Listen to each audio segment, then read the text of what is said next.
Chapter 704. When the sun was about to set, in front of the shrine on the mountain, a young witch in a white and red dress was holding a broom and sweeping the surroundings. Her face seemed to be deprived of emotions.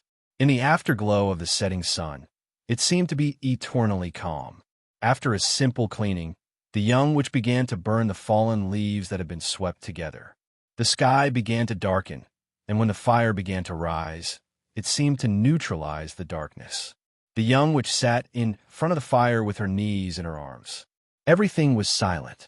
In this way, she could stay like this forever, right?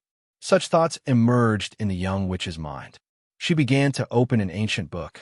During the day, the half-demon who wasn't very strong but clamored to become the most powerful demon left behind. At that time, she promised Inuyasha that when he successfully killed 100 demons and brought back 100 ancient books, she would help him awaken the demon blood in his body and become a real demon. She didn't know whether such a decision was right or wrong. Ancient books were easy to find. This was just a small thought of hers. She couldn't leave the shrine. Only through books could she know more about the outside world. As a half-demon, it was naturally impossible for him to kill 100 great demons. However, if he could complete this task as a half-demon, Inuyasha, as a half-demon, would have been greatly tempered. Then, even if he didn't awaken the demon blood and become a complete demon, he would have enough strength to prove something to his demon father. But unfortunately, this half-demon still broke the agreement between the two sides. In the end, he chose to steal the things enshrined in the main hall when she wasn't paying attention. Unconsciously, the young witch had been immersed in the things described in the ancient book in her hand. This was a travelogue type of ancient book. It recorded an unknown paradise. Perhaps only this kind of romantic record would be different from the lies that people told each other. There was no need to agree on anything. She just needed to describe a certain thing and put herself in a clear perspective of a bystander. Time gradually seemed to become meaningless for the young witch. She only occasionally added some firewood to the fire. Perhaps it would be better to move back to the shrine room, but it would destroy the current atmosphere. Everything was silent, which was also loneliness, and loneliness was conducive to thinking. But to his dismay, this silence was broken in the end. At this moment, a figure was leaning on the railing of the shrine's corridor and cautiously looking around. Hearing the sound, the young witch finally pulled herself out of her thoughts and turned around. It was the woman who was carried by Inuyasha and was seriously injured. However, she wasn't an ordinary woman. At least, the young witch discovered this when she was healing her. Okashime, when she saw this witch, she was indeed stunned, but she wasn't too frightened. Obviously, the fact that the other party was dressed as a witch made Okazime feel a little relieved. No matter which god the witch worshipped, it was still better than those lawless monsters. "Did you save me, young priestess?" Ozu nodded. "Who is this shrine worshipping? Why can't I feel any divine might?" "I didn't consecrate anyone." The young priestess shook her head. "It's just a place to store things. Don't be so formal. Also, the person who treated you is indeed me, but it's someone else who brought you here." Aujin Shimaheim frowned. All the witches were born with strong spiritual power, so they should be able to sense her identity. But this little girl in front of her, who had not yet fully grown up, was not in awe. "Who brought me here?" The young priestess frowned, thought for a while, and said, "A stupid half-demon." Half-demon, one of the dignified Zanza goddesses, was saved by a dirty half-demon. This witch's words reminded Okazime of the figure she saw before she fell into a coma. It seemed to be a young man in a red robe. Is he a half-demon? But now is not the time to care about this kind of thing. She found something in Unripe Rice Village, so she must go back and report to the god Amaterasu Amakami as soon as possible. Unexpectedly, as soon as she left Unripe Rice Village, she was ambushed. In a near-death situation, fortunately, she sent out her secretary and created a clone to replace her, to fake her death. Even so, she was seriously injured. "How long have I been in a coma?" Okazime couldn't care less about the indifference of the young priestess. She needed to determine the time. "Since you came up, about a day." "A day?" Okazime lowered her head, and her expression changed several times. She wanted to walk down the steps of the shrine, but her body was too weak.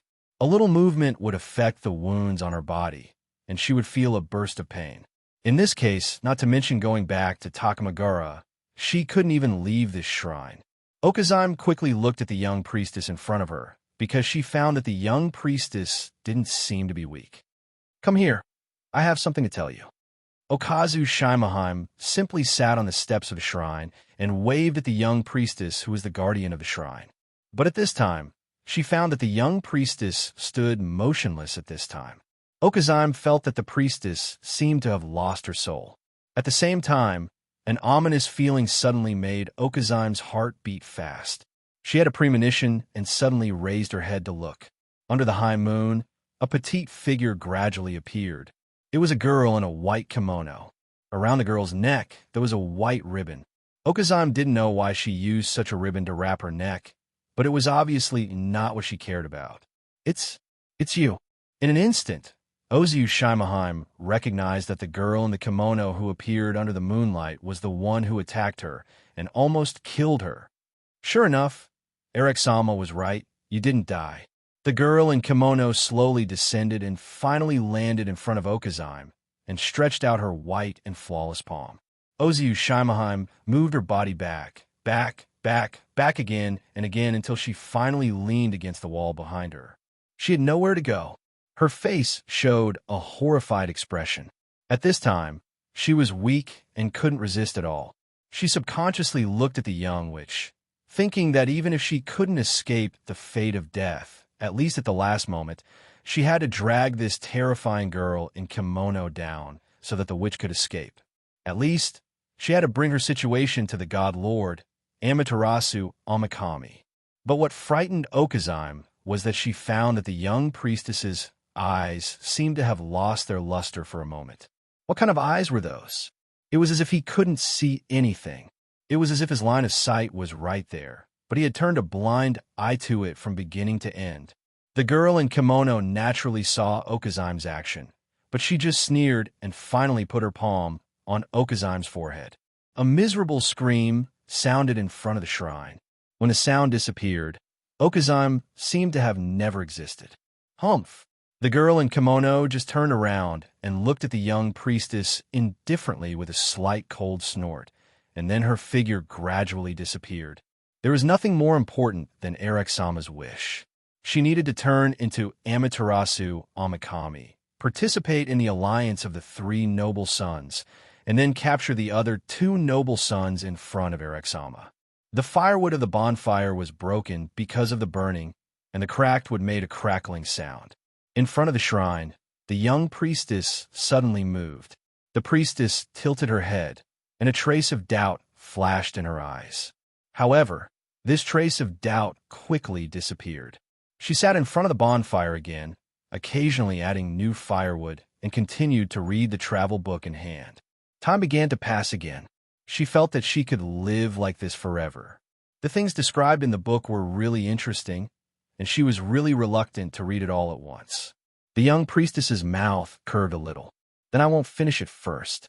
The young priestess thought so, but her fingers couldn't help turning a new page.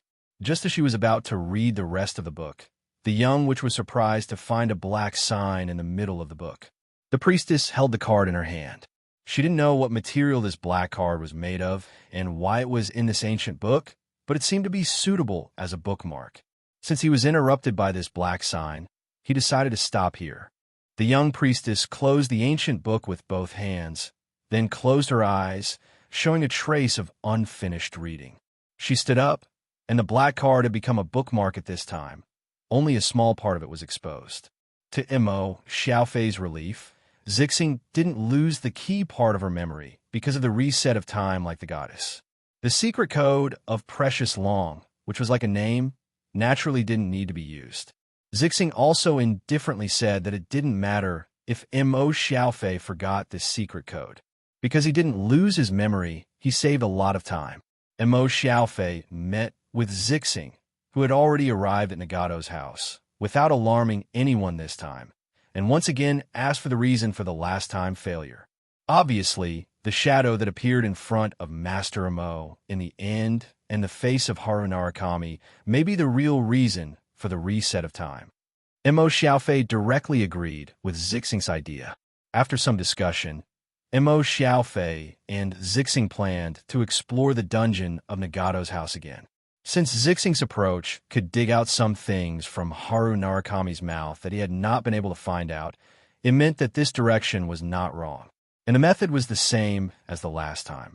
After all, if the steps were the same, there would be no accidents when going to the dungeon.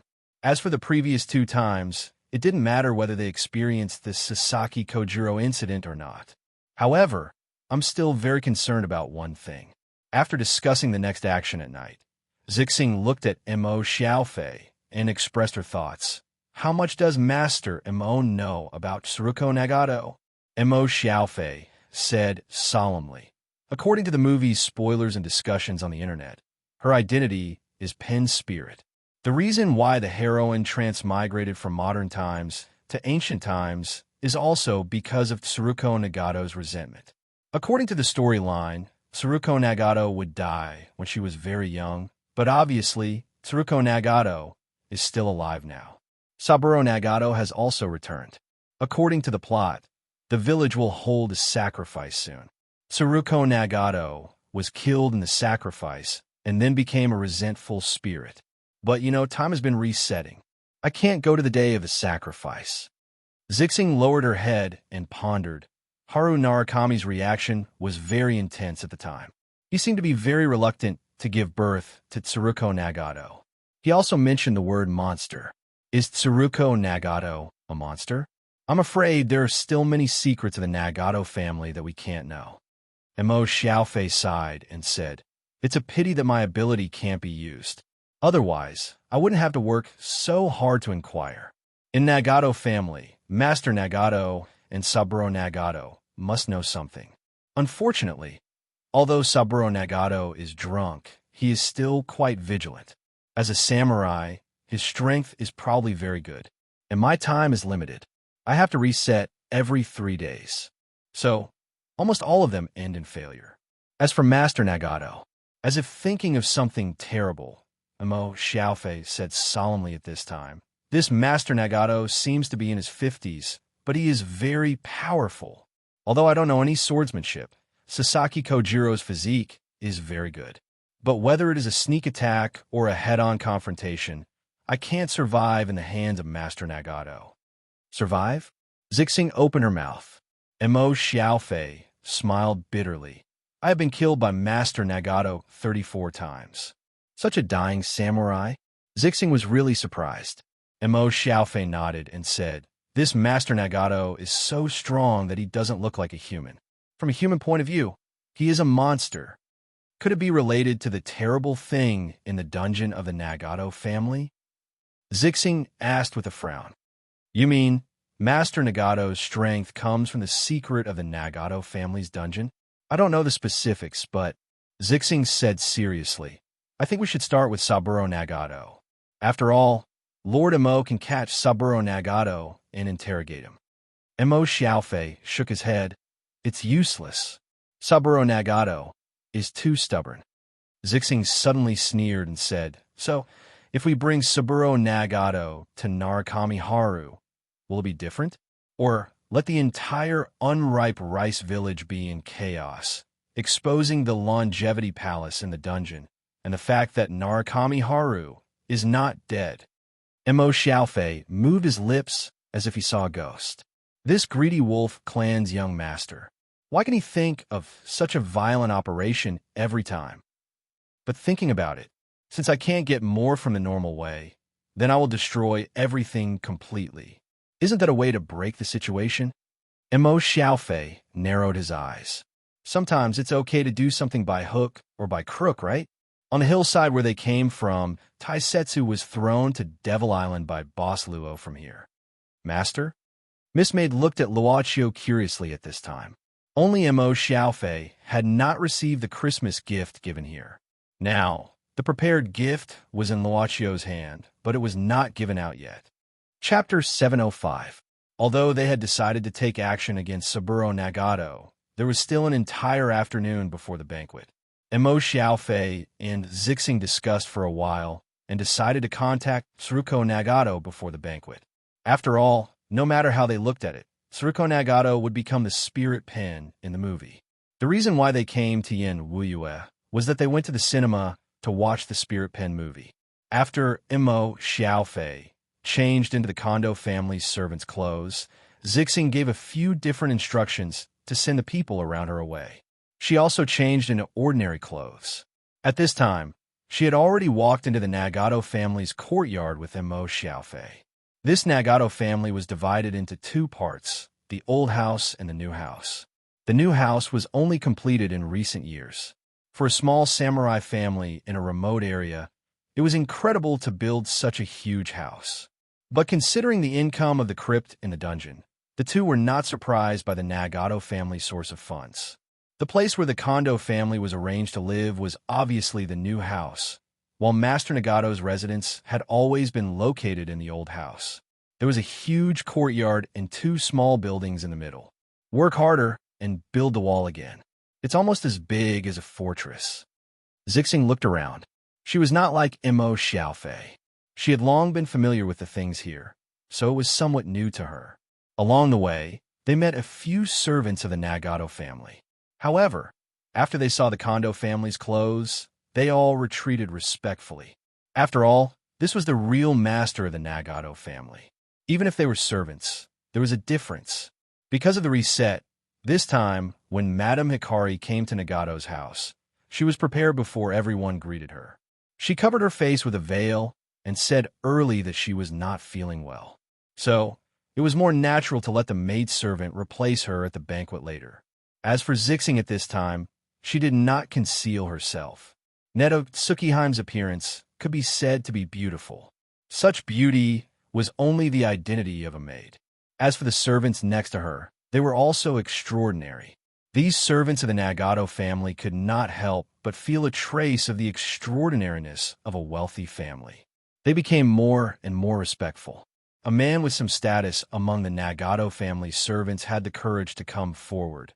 "Are you two planning to visit this place?" This guy is called Yoda. He is considered an elder of the Nagato family. However, there is only a first name and no surname. However, he is very eager to be bestowed with a surname. He belongs to the hard-working type. Mo Xiaofei whispered in Purple Star's ear. "Let me introduce myself. You can call me Liang Tian." At this time, Yoshida rubbed his hands and said flatteringly, "If you want to visit the nearby area, it's best to bring me along. I'm not boasting, but there's nothing I don't know." Zixing glanced at Emo Xiaofei, who shrugged. Madame Purple Star nodded and said indifferently, "Then we'll have to trouble you. We really want to look around nearby.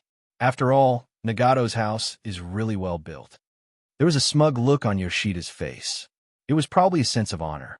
At this moment, some sobbing sounds came from not far away. A maidservant of the Nagato family was tied up by two strong servants at this time. The maidservant's clothes were a little messy and dirty. She should have fallen on the ground or even been beaten. "What happened?" Emo Xiaofei frowned. Yoshida quickly said, "Oh, nothing. It's just that this maidservant committed a crime, so she was punished a little. It seems that she is going to be locked up." As the two said, after a while, the maidservant was pushed directly into a small wooden house by the two servants. However, Emo Xiaofei recognized that the maidservant's name was Ashio. She was the person who took care of Tsuruko Nagato since she was a child. According to Emo Xiaofei's observation, Ashio's care for Tsuruko Nagato was like a biological sister. He also inquired about Ashio's origin. Ashio's parents were servants who served the Nagato family for a long time. However, her parents died in an accident when she was a child. She was considered an orphan. It should be because of her identity as an orphan. She sympathized with Tsuruko Nagato, who lost her mother since she was a child. Her father, Saburo Nagato, was on the battlefield. Unknowingly, she had a special feeling. "You too, this is just a small matter. There is nothing to see." Yoshida suggested at this time, "Why don't I take you two to visit the next place? I don't know if you two have heard of the teleportation of a powerful demon beast in Unripe Rice Village before. We know about this. Mo Xiaofei nodded calmly. Yoshida quickly said at this time, "Then you two must go and see the ruins left by the demon beast." Mo Xiaofei had naturally investigated this kind of place, but only some broken stones were left. There was nothing to see. Unexpectedly, Zixing nodded directly at this time. "Then I'll have to trouble you. You two, please come with me." Yoshida walked in front. At this time, Zixing whispered to Mo Xiaofei, "I want to go to the ruins and see it with my own eyes. I'll leave Tsuruko Nagato to you first. If there's a chance, bring her back quietly to the place where I live now." Mo Xiaofei opened his mouth. This greedy wolf young master is really crazy. Not only Saburo Nagato, but even Tsuruko Nagato is planning to directly tie her up in the dungeon and reunite with Narukami-chan, right? However, splitting up can indeed save time. Mo Xiaofei was more anxious to solve the mystery of resetting time than Zixing. "Mr. Yoshida, I won't go over. I still have something to do," Mo Xiaofei said directly at this time, letting Yoshida take Zixing over. After the two had gone far away, Mo Xiaofei quietly walked to the cabin where Ashio was locked up. Ashio being punished was a development that he had never seen before. Perhaps there would be a new discovery. The Nagato family's rules were very strict. Even if the firewood shed used for confinement was not locked, the servants who were locked here would not leave privately. There was no escape at all. After all, there was a curse. Probably. "I'll be hungry for a long time, right?" Shio rubbed the place where she had just been hit with a hard object. She couldn't help but sigh. "I don't know how Miss Tsuruko is doing at this time. I just bandaged the wound on her forehead." Creak. The door of the firewood shed was suddenly pushed open slowly at this time, and a strong figure appeared at the door. It was too bright outside. Shio couldn't see the appearance of the person at once. She thought it was an evil servant of the Nagato family, so she couldn't help but shrink back. Everyone knew that Miss Tsuruko was somewhat disliked in the Nagato family. As Miss Tsuruko's maidservant, her status was naturally not high. Shio knew this very well. It was common for her to be bullied by other servants. However, she had always been angry but did not dare to say anything. She did not dare to show any expression in front of Miss Tsuruko. Shio knows she is wrong." She shivered and begged for mercy in horror. Shio seemed to hear a sigh. It was so soft that Shio almost thought she heard it wrong. Later, this person walked in. Shio could gradually see the appearance of the person. This was not any member of the Nagato family that she knew, nor was he someone in the village. After all, there was almost no one who did not know who grew up in this place. You were the Kondo family's lord? Shio looked in awe. The man in front of her was not only tall, but he was also wearing a Shigeru clothes. Although he was not a samurai, his status was much higher than that of civilians. "Are you okay?" Mo Xiaofei squatted down and softened his tone. He had contacted everyone in Unripe Rice Village, including the Nagato family. Shio was naturally no exception. It was just that she didn't know it. Mo Xiaofei also had a complicated feeling about Shio. Now that he thought about it, this feeling could be called angry at her incompetence. Shio had been bullied by the Nagato family's evil servant, but she dared not say anything. In order not to let Tsuruko Nagato suffer any harm, she was willing to bear it silently and swallow her anger. It was probably a blessing for Tsuruko Nagato to have such a loyal maidservant like Shio. However, how similar was this to him in the past? Before he obtained the ability, he used to not let his family worry. Even if he suffered a lot of grievances outside, he always endured it and always showed his smiling face in front of his parents. It was not because he was too strong, but because he was too fragile. He did not dare to cry in front of his loved ones. I'm fine." Shio did not dare to look up at the Kondo family's lord. It was not that she was afraid of strange men.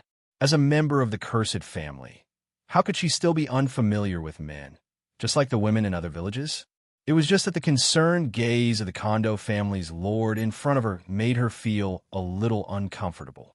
Miss Tsuruko was still young and insensible. Even if she knew about relationships, she did not know how to express it. Other than that, she could only rely on her deceased parents. She had never let someone nobler than her really care about her, even if it was just a simple greeting. "What's wrong with you? Is it still painful? Do you want to drink some water first? Mo Xiaofei looked at Xiao in surprise. Looking at her somewhat absent-minded gaze at this time, he couldn't help but frown. As far as he knew, Xiao was actually very strong. Sure enough, it was because she was punished by the family this time. It was too painful, right? As a woman, her resistance to pain was indeed weak. The water was from the kettle he carried with him. In fact, it was a bamboo tube. Mo Xiaofei unplugged the stopper and sent it to Xiao. He smiled slightly and said, "Drink some. You seem to be sweating a lot." This was indeed a great temptation. Xiao, who was ready to endure the hunger and thirst, really couldn't resist the temptation of the water in front of her for a while. "Thank you." Xiao lowered her head and blushed slightly. This was her appearance after drinking a few mouthfuls of water quickly. Mo Xiaofei nodded, then sat directly on the ground and looked at Xiao. All the information about Xiao that he had inquired about flashed in his mind. The two didn't speak and kept silent. Mo Xiaofei suddenly asked, "Have you ever thought about leaving this place?" Xiao's shoulders trembled slightly. Her face was gloomy. She gave Mo Xiaofei a bitter smile. Finally, she shook her head and gave her answer. "Why? If Xiao leaves here, there is no place to go." Xiao whispered, I can't leave here. I won't be able to survive outside." "Why can't you survive?" "As long as you have a pair of hands." Mo Xiaofei shook his head, but he knew that almost all the young women in this village were harmed by the cursed lie. If he exposed this lie at this time, would she believe it? Even if she believed it, could she accept it? After all, she had been like this all the time. Mo Xiaofei believed that Xiao had been to the underground palace several times. How would she face this? Looking at the woman who pretended to be strong in front of him, Mo Xiaofei couldn't help but sigh again. If it was really cruel, it would probably directly destroy all her defenses. This sinful Nagato family. Such a scourge should not exist. A trace of coldness quietly appeared in Mo Xiaofei's eyes. Xiao subconsciously shrank her body and looked at him in horror again. Mo Xiaofei found something wrong and frowned. "What's wrong? Is it painful again?" No, it's just that, sir, your appearance just now. Xiao stuttered, but she didn't know where the courage came from. "It's a little scary, me." Mo Xiaofei was stunned and touched his face subconsciously. "Where is it scary?" Xiao shook her head and hesitated. "Xiao doesn't know. It's just a little like the master when he was angry." "Oomph. Don't compare me with that kind of beast." Mo Xiaofei subconsciously lowered his voice like a roaring beast. "Yes, I'm sorry." Xiao shivered and shrank her body tighter, but surprisingly, she seemed to be a little angry.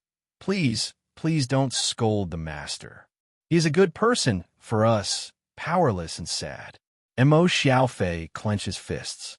He knew everything, but he couldn't say it. How similar was this feeling of powerlessness to him when he was weak and submissive? He could only suppress the anger in his heart and not lose his mind. "Let's not talk about this. Let's talk about your matter." "Me?" Xiao was stunned and confused. "About Xiao?" This sir of the Kondo family came here for the first day. She didn't know him before. Why was he suddenly interested in her? Was it because her heart suddenly beat faster, but she remembered that she had been impure for a long time? She felt sad and could only lower her head. Xiao is just a very ordinary servant, nothing special. "I heard that you were Miss Tsuruko's maid, right?" And Xiao blinked. She was not surprised that he would know this. This was not a secret. Thinking of Tsuruko Nagato, Xiao's face glowed with a smile. Master Saburo's wife died early. Xiao took care of Miss Tsuruko since she was a child. "Oh." Mo Xiaofei nodded and asked abruptly, "Is there anything special about this Miss Tsuruko?" Xiao showed a puzzled look. Mo Xiaofei didn't want to explain too much. Do you feel that Tsuruko Nagato is different from others?" "Miss Tsuruko has been very sensible since she was a child," Xiao said subconsciously. Then she seemed a little nervous. "Sir, why are you asking about Miss Tsuruko?" After the nervousness, there seemed to be a trace of vigilance. Mo Xiaofei casually fabricated a reason. "I see that Miss Tsuruko's complexion seems a little bad. I feel that there may be something wrong with her body, so I'm curious. Anyway, If he couldn't solve the mystery of time reset, Shio would forget about it after today. And Mo Xiaofei simply began to boast without any burden. Unexpectedly, these words made Shio uneasy. She subconsciously grasped Mo Xiaofei's arm. Sir, what's wrong with Miss Tsuruko? Effective. Or was it that this maidservant cared too much for her young miss? You tell me first. Yes or no? Mo Xiaofei asked indifferently. Shio lowered her head and thought hard. Suddenly, she looked up as if she had made a decision. Sir, you are the first to say that Miss Tsuruko has a physical problem. Is that so? Mo Xiaofei showed a surprised expression. Shio hesitated for a moment again at this time. There's one thing that my wife told me before she died. Can I believe you, sir? Believe. It can be light or heavy. Can I respond to it? But Mo Xiaofei nodded in the end. Chapter 706. For the first time, Mo Xiaofei felt that the so-called not being able to see the full moon was related to some of the rumors mentioned by the crazy Narukami Haru. After thinking for a while, Mo Xiaofei asked solemnly, Shio, has Master Saburo's wife ever mentioned why she can't see the full moon? Shio shook her head. This maid was indeed very loyal. Over the years, she had always remembered Narukami Haru's instructions. She had never let Chizuko Nagato see the full moon. Sir, do you think this has something to do with Miss Chizuko's abnormality? Shio looked at him nervously at this time. Mo Xiaofei had to say, I don't know what the specific situation is. But if possible, I hope to check Miss Chizuko's condition personally. After all, I can only see it from a distance. There are some things that I can't see directly. Shio was now at a loss. At the same time, she had an inexplicable, wonderful feeling for this sir who cared about her. It was a very intimate feeling. As a servant in the family, she didn't think too much as long as she could take good care of her master. Especially after so many years, this was the first time someone said that Miss Chizuko had some physical problems. Narukami Haru's instruction before his death had always been a secret that Shio kept. In fact, she was very confused about such an instruction. She even thought about what would happen if Miss Chizuko saw the full moon once. But this idea still made her loyal to Mo. It was precisely because of this loyalty that Shio would grab the life-saving straw when Mo Xiaofei said that there was a physical problem with Chizuko.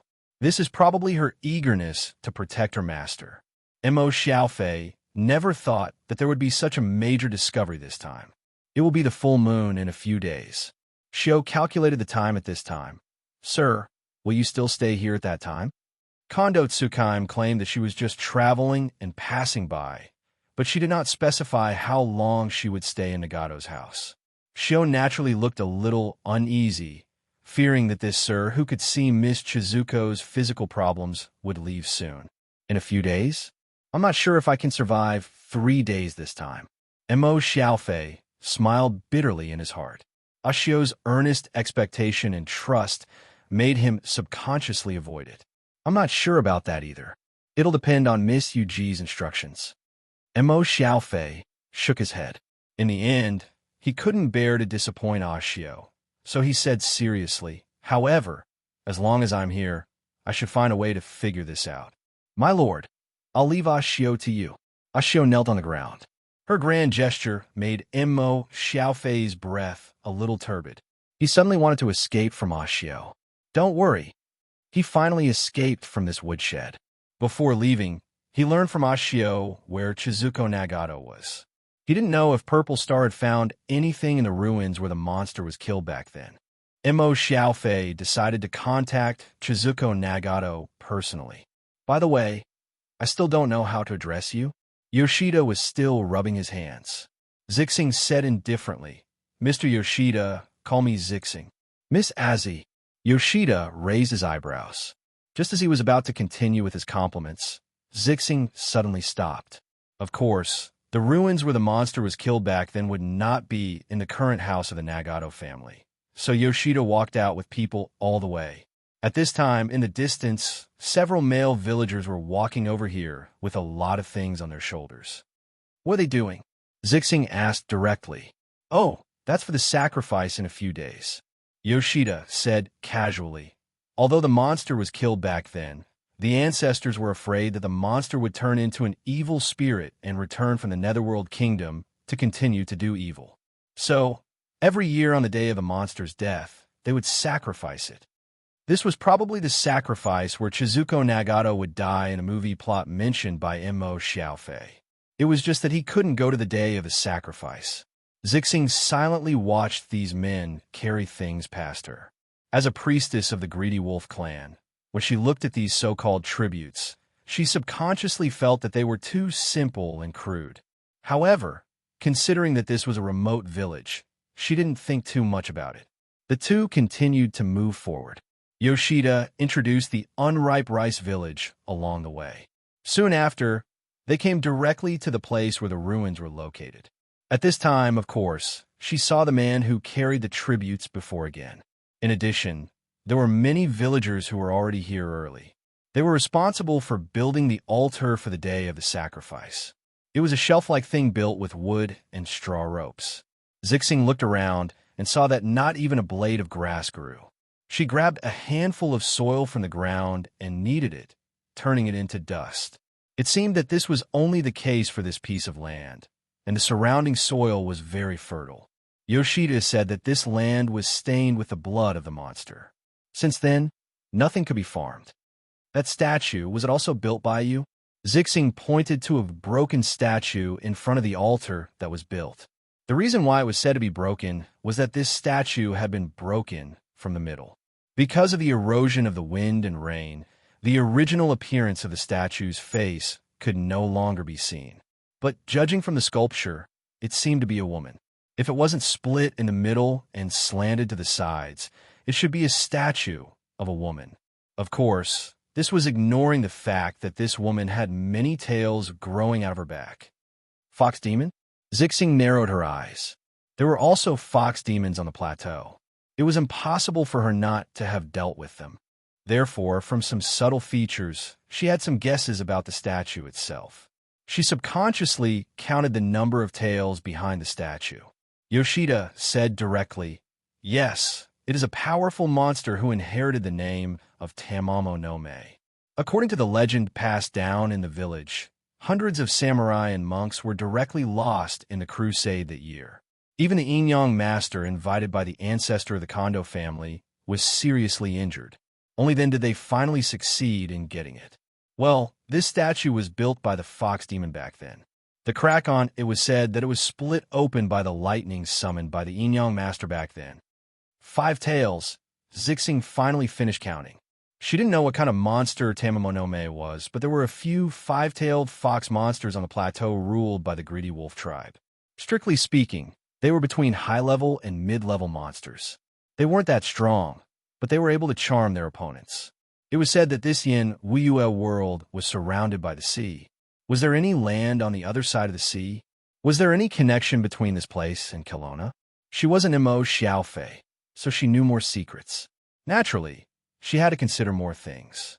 Through this period of observation, Zixing was almost certain that this was related to the fragment world mentioned in some ancient secret scrolls of the Greedy Wolf clan. It might even be a fragment world directly. A fragment cut off from the long river of history would not affect the original inheritance of history. However, this fragment could undergo different evolutions again at the same time through human will. When a fragment world could develop into a real, complete world, it was the time when the owner of the fragment world transcended from a huge cage of heaven and earth. "Can I go to this statue and take a closer look?" Zixing suddenly asked. Yoshida said indifferently, "Of course, this is not a problem, but it's best not to touch it because it's not auspicious." Zixing didn't take this advice in her heart at all. As the young master of the Greedy Wolf clan and the successor of Greedy Wolf, would she be afraid of a 5-tailed fox demon? Even if Greedy Wolf was seriously injured and couldn't come out at this stage, her soul was not something a 5-tailed fox demon could shake. Bypassing the altar, Zixing came to the statue and looked at it carefully. The more she looked at it, the more Zixing frowned. The costume on this statue seemed to be from a dynasty of the ancient Kelowna continent. This is... She stopped abruptly. Behind this statue, She stared at the pedestal of this statue, staring at some words engraved on the pedestal. Since this world woke up, Zixing began to understand the information of Yin Wuyue's world, from customs to culture, even to most basic component words and so on. At this moment, the words on the pedestal turned out to be, "How could the words of Kelowna appear here?" Zixing was shocked. It was a pity that these words had long been eroded by the wind and rain, and there was very little that could be recognized. There were only a few words, and nothing could be made out. Fish. Return. Pongfish. Return. Pong. Lady Zixing, did you just say something? Yoshida asked curiously at this time. Nothing. Zixing shook her head, but pointed to the words on the pedestal and asked, "The words engraved on this pedestal, do you know what they say?" Yoshida shook his head. "I don't know this. This statue was built before my grandfather's grandfather." "Then, are there any copies of the words on this pedestal preserved?" Zixing asked again. I really don't know about this." Yoshida looked at Zixing awkwardly, then rubbed his hands and said, "But I can help you ask, Lady Zixing." "Then I'll leave it to you," Purple Star nodded. "I hope you can give me an answer before tonight. Of course, I won't treat you badly. Just take this money as a reward." Zixing took out a heavy money bag, but this guy in front of her, who looked like a dog slave, did not accept it at this time. "Lady Zixing, it is my honor to help you. I can't accept this money. However, maybe you could say a few good words for me. This way, I should be able to live a better life in the Nagato family." Zixing glanced at Yoshida and remembered that this village was deceived by the cursed lies. So, she was not surprised that Yoshida had such thoughts. Money was useless to him, but the promotion of his status in the Nagato family was a real benefit. "Okay." Zixing nodded. She glanced at the pedestal again. After confirming that she could not see anything else, she continued, "It's getting late. I have to go back and serve Lady Tsukihime." "Of course. Lady Zixing, let me lead the way for you." Yoshida walked in front more enthusiastically, almost to the extent of groveling. The villagers who were building the altar here were still busy at this moment. After all, the once-a-year day of sacrifice was coming soon. This is a big day in the village. At this moment, the hard-working villagers did not notice that the statue pedestal that had existed for many years. The text engravings on the pedestal were slowly changing at this time. The traces of erosion were fading away, and part of the text that was originally smoothed out by the wind and sand began to become clear, brand new. If someone discovered it, they would find that the side of the pedestal engraved with text at this time could be described as brand new. "Master, this style of writing is so beautiful. This is the regular script. It should be the official language of the Song dynasty." The young club owner smiled at this time and said some common knowledge that he knew even without buying information. Luochio squatted in front of the pedestal, reached out, and touched the text with his finger. "It turns out to be another life." "Yes." Yi smiled slightly. "After all, it develops according to the will of the owner of the fragment. However, I think that if Miss Chin were to see this record, her Tao heart would probably be broken again." Luochio shook his head, then smiled and said, "I suddenly remembered a line from a movie." Miss Maid blinked her eyes and showed a curious expression. Luochio looked at this pair of beautiful eyes and said slowly, "In fact, God is also a human, but God can do things that humans can't do. That is to say, after removing the part that humans can't do, they are equal." Miss Maid said indifferently, "It's just a slightly higher level creature." Luochio did not speak. After staring at the engraved text for a while, he suddenly reached out his hand and touched it, creating something out of thin air. A piece of rice paper with the characters on the pedestal had been completed, and then it grew into a mounted appearance, like a calligraphy painting. After that, the pedestal returned to its original appearance, and the text on it naturally became blurred again. Luochio handed it to Yi, and Miss Servant Girl began to roll it. "You go and pick up Taisetsu," Boss Luo said softly. "You are responsible for the content of the transaction between us and Arex. I want to stay here for a while." "Okay." Yi smiled. "It's good to finish early. I can go back in time to prepare dinner for Master." The movie in the cinema was only 2/3 of the way through. The gate of the country of darkness opened, and a large number of demons and warriors wearing ghost masks slowly passed through. Dozens of ghost-faced warriors were carrying a huge carriage at this moment. Sitting in the carriage was one of the three noble sons, Tsukuyomi. While moving forward, the mighty team suddenly stopped. "What's the matter?" Tsukuyomi frowned, and her voice came from the carriage. A demon-faced samurai flew in from the front and respectfully reported, "Divine Lord, there is a demon blocking the way ahead. He calls himself Shitendaji and says that he has something important to report to you, Divine Lord." "Shitendaji?" Tsukuyomi was slightly surprised, and then nodded. "Let it come forward." Tsukuyomi had heard of Shitendaji. It was a powerful demon, but it didn't belong to any side of the three noble sons and lived alone. If it could be recruited at this time, it would be a good thing. Chapter 707. The sudden strange feeling made Tsukuyomi frown. But then she thought that as one of the three noble sons, who also had part of the world authority of Yenwuyue's world, it was ridiculous that she would feel uneasy because of Shitendaji, who was used to being idle. Perhaps the uneasy thoughts came from the invading demons that the Father God and Mother God mentioned. Since the passage to the country of darkness was opened, it was normal for him to be able to sense it more clearly after arriving in the modern world. Thinking about it, Tsukuyomi felt relieved. He straightened his body, then waved his hand and patted the shoulder of a concubine who was leaning on him, making her obediently move to sit behind him. Although he didn't care about a great demon like Shitendaji, as one of the three noble sons, he had to show his dignity. A good demon aura approached the carriage at this time. Tsukuyomi nodded. No wonder this Shitendaji didn't submit to any of the three noble sons' management. He was quite capable. But that was it. This level of fighting demons might be able to stir up trouble in the modern world, but in front of the three noble sons, he could only bow his head.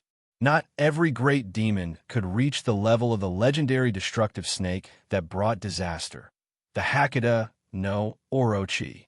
Besides, even that scourge had been taken away by Susanoo and sealed in the divine artifact Sword of Tatsuka.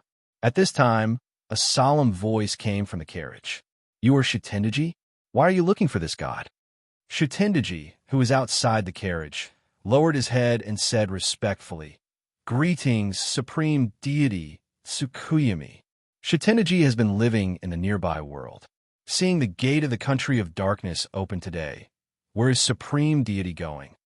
There was nothing wrong with such a question. After all, looking at Tsukuyomi's formation, it was likely that 70% of the country of darkness's combat strength had been mobilized. As for the rest, the country of darkness also needed a force to defend. Otherwise, it wouldn't be good if their own backyard was in chaos before the war was over. There was nothing wrong with it, but whether it was suitable or not was another matter. Tsukuyomi said indifferently, "Shitendaji, do I need your approval for what I want to do? On the contrary, you blocked this god's carriage without permission. How should you be punished?" Tsukuyomi didn't intend to waste time with Shitendaji, so she directly found a reason to capture this guy. If it obeyed, it would become one of his subordinates. If it resisted, he would destroy it. This guy came to his army. What would he do? "Please calm down, Supreme God." Shitendaji looked up. Shitendaji came here this time to join the divine sovereign service. "I have no ill intentions." Oh, at this moment, Tsukuyomi was puzzled. This guy had always been disobedient, but this time he suddenly said that he wanted to join them. That was too abnormal. Shitendaji sighed and said, "Shitendaji fought against a demon and was at a disadvantage. Of course, the demon didn't gain the upper hand either. But that damned human warrior and the Onmyoji took advantage of my injuries to come and demand for it. After several battles, Jiotan was unable to recover from his injuries. If this continued, it would truly be. Besides, that mortal enemy of mine was still secretly watching. Shun-tun was truly at his wit's end. Now that he had met the supreme divinity, he finally understood the might of the three noble sons. If Shitendaji could join the supreme divinity's service, my mortal enemy wouldn't dare to provoke you. That's a good compliment."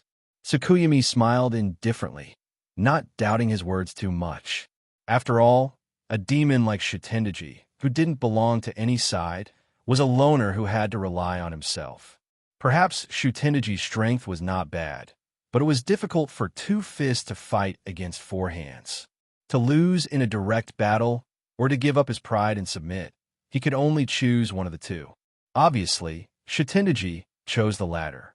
Supreme Divinity, please accept me. Shitendaji bowed his head. Tsukuyami said indifferently, give me your true name, and then join this god. This god will bestow you the position of divine general. This time, Shitendaji's voice sounded a little unnatural. Tsukuyami didn't care. If a demon's true name was in the hands of others, it was equivalent to their life and death being in the hands of others. It was truly impossible to betray them. Shitendaji's hesitation was naturally reasonable. However, since he had decided to join this god, he didn't have to come if he wasn't prepared. This god didn't come out this time to waste time with you. Tsukuyami snorted coldly. If you're unwilling, get out of this god's sight immediately. Shitendaji, as long as Shitendaji is willing. Shitendaji let out a long sigh, revealing a lonely expression. His eyes were filled with unwillingness, but in the end he spat out a small ball of light from his mouth. Although it was called a true name, it was actually a part of his divine soul. At this moment, the ball of light slowly floated in front of the carriage. The demons carrying the carriage could reach out and grab it, but no demon dared to take it without permission. Just like Shitendaji, which one of the demons who were loyal here didn't have their true names not grasped by Tsukuyami. They looked at Shitendaji's desperate appearance and couldn't help but sigh in their hearts, sympathizing with each other. At this moment, Tsukuyami stretched out her hand and held the true name in her hand. Then, she said indifferently, Shitendaji, follow this god's carriage and follow this god on this expedition. Move. Supreme Divinity, I wonder what you're going to do this time. Could it be that you're going to war with one of the three noble sons? Shitendaji asked curiously. When the time comes, you'll naturally know. Tsukuyami said indifferently. As long as you fight well for this god will naturally not treat you unfairly. Yes. Shitendaji didn't say anything else as he quietly followed behind the carriage. At this moment, Tsukuyami no longer paid attention to this demon who had already given up his true name. In the carriage, Tsukuyami kneaded the demon's true name in her hand. Then, she chuckled, opened her mouth, and swallowed the soul ball containing Shitendaji's true name. The moment Tsukuyami swallowed the soul ball, Shitendaji, who was behind the carriage with his head lowered, suddenly smiled strangely. The mighty army of the country of darkness set off once again, setting off a huge momentum in the sky and on the ground. Compared to the so-called 100 Demons Night Parade, the latter was like the light of a firefly. It shocked the human kingdoms along the way into chaos. They didn't know what these high and mighty gods were up to.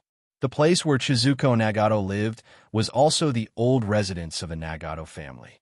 However, Saburo Nagato and Shinji Nagato moved to a new residence. Chizuko Nagato was still young and needed someone to take care of her. However, Shio, who had been taking care of her, was punished by Master Nagato because of her improper care. Now, a maidservant was temporarily transferred to take care of her. This maidservant originally served the three daughters of the Nagato family. Naturally, the treatment there was much better. Now that she was transferred here, she was somewhat unhappy. Of course, it wasn't because of the money, but because the courtyard where Chizuko Nagato lived was where Saburo Nagato's wife used to live. Haruka Narukami died of illness in this place. The servants of the Nagato family naturally had some conflicts in their hearts. In addition, Chizuko Nagato didn't like them in the Nagato family, so naturally, no servant was willing to take care of her. Saburo Nagato's attitude toward those who treated Chizuko Nagato well was very vicious. This was not Master Saburo's child, but the child of Master Nagato and Madame Narukami. It was almost an open secret among the servants of the Nagato family, but no one dared to say it face to face. Miss Chizuko, don't stay outside for too long. If you get injured again, I can't bear it. The maidservant shouted at Chizuko Nagato, who was squatting in the corner of the courtyard, without much respect. However, Chizuko Nagato didn't seem to hear it, and she didn't respond. The maidservant rolled her eyes. This Miss Chizuko was the illegitimate child of Master Nagato. Master Nagato was very protective of her, but Master Saburo would have a bad attitude toward everyone who treated Miss Chizuko well. For the servants, it was equivalent to being sandwiched between the two most powerful men in the Nagato family. Therefore, taking care of Chizuko Nagato was naturally a hard job. Call me if you need anything. Stay by yourself if you don't need anything. Just don't go out of this courtyard.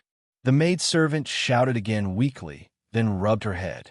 The day before yesterday, she was sent by Master Nagato to have sex with a man and obtained a month's worth of male essence.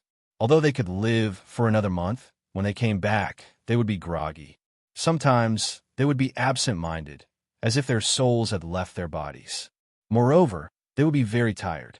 Most of the women who were sent to other villages to have sex with men were like this for 2 or 3 days after they came back. Everyone just thought that this was a symptom of the curse being eased. At this time, the maidservant was extremely bored. Naturally, she was tired. Her eyelids couldn't hold up, and she gradually fell asleep. In an old courtyard with a cherry tree, Chizuko Nagato was sitting under the cherry tree at this time, holding a book and putting it on her lap, looking down. Can you understand it? It was a soft voice like cherry blossoms falling. Chizuko Nagato raised her head, but there was no surprise on her delicate porcelain doll-like face. She just blinked her beautiful big eyes curiously, looking at the person who appeared in front of her. A young big brother wearing clothes she had never seen before. Maybe he was older than Shinji Nagato, but compared with her father, Saburo, he looked very young. Can't you understand it? He asked suddenly. Chizuko Nagato shook her head, nodded, and said, Do you want to read to me? Then, the young big brother smiled and squatted down. Boss Luo really wanted to complain. It seemed that the young guys he had met were not afraid of him. Whether it was the group of demon children brought by Ms. Kuroshui or the children who wanted to become adults in Russia. Okay, give it to me. Luochio nodded and reached out to Chizuko Nagato. Chizuko Nagato sent it out obediently and moved her sitting position, indicating that he could sit next to her. Boss Luo naturally did not refuse. After sitting down, he asked softly, Where do you want to start reading? Chizuko Nagato blinked and leaned her head over. Although the book was already in Boss Luo's hand, she still reached out and turned to a page. She pointed and looked up again. Is this okay? Can you read it? Every time Shio reads here, I can't. Without asking who Shio was, Boss Luo just nodded, even if it was a different language and grammar. In the past, he might not be able to truly master a foreign language, even if he devoted 8 to 10 years. But now, there was no such restriction. An ancient pond. A frog suddenly jumped into the pond. It was a sentence pattern of a haiku from the early days. After listening, Chizuko Nagato looked curiously at the small pond not far away, but she did not see the frog jumping into the pond. She seemed a little disappointed. Luochio just smiled at her action. He glanced down and intended to continue reading. But Chizuko Nagato shook her head, stretched out her palms, and covered the night at the same time. 10 fingers spread out. Even with the palms, there was no way to completely cover the pages of 2 chapters. Luochio did not move but asked, Is it enough? Chizuko Nagato nodded and said, I can't finish reading. Why? If I finish reading today, there will be no more tomorrow. She still blinked and said something like the truth. Luochio asked, But even if you finish reading today, won't there be a new one tomorrow? Words would never disappear. As long as the imagination is still there, even if it is the same story, there will be different feelings, right? Chizuko Nagato still shook her head. She took the book from Luochio's hand almost stubbornly and held it in her arms. Father doesn't like me to read. He says it's useless for a woman to read. I only have this one, so there will be no more after reading it. Do you like reading? Luochio smiled slightly. Did Shio teach you to read? Yeah, but Shio doesn't read much. Chizuko Nagato whispered. She learned it when she eavesdropped on the teacher's lesson to Brother Shinji and taught me. What a trustworthy relative. Boss Luo nodded. Chizuko Nagato shook her head. Shio is my maidservant, not a relative. Luochio said, Do you think so yourself? Just your maidservant? I think she's my sister. Chizuko Nagato looked a little longing. Luochio tilted his head at this time and suddenly said, There is a frog. Look. Really?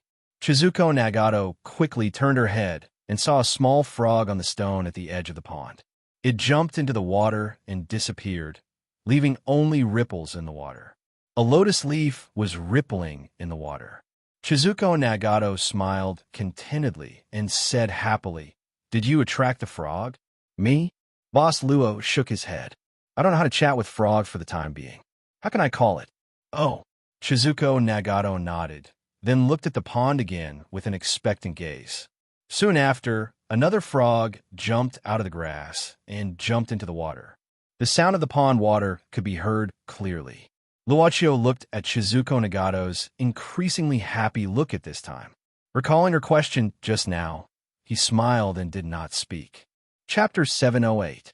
The idle clouds in the sky slowly passed by, and there were no more frogs next to the small pond in the ancient courtyard. Outside the long corridor of the house, not far away, the maidservant who was transferred was dozing off. Her head suddenly lowered as if she was about to wake up. Unexpectedly, such an action did not wake her up from her sleep. The maidservant fell asleep again.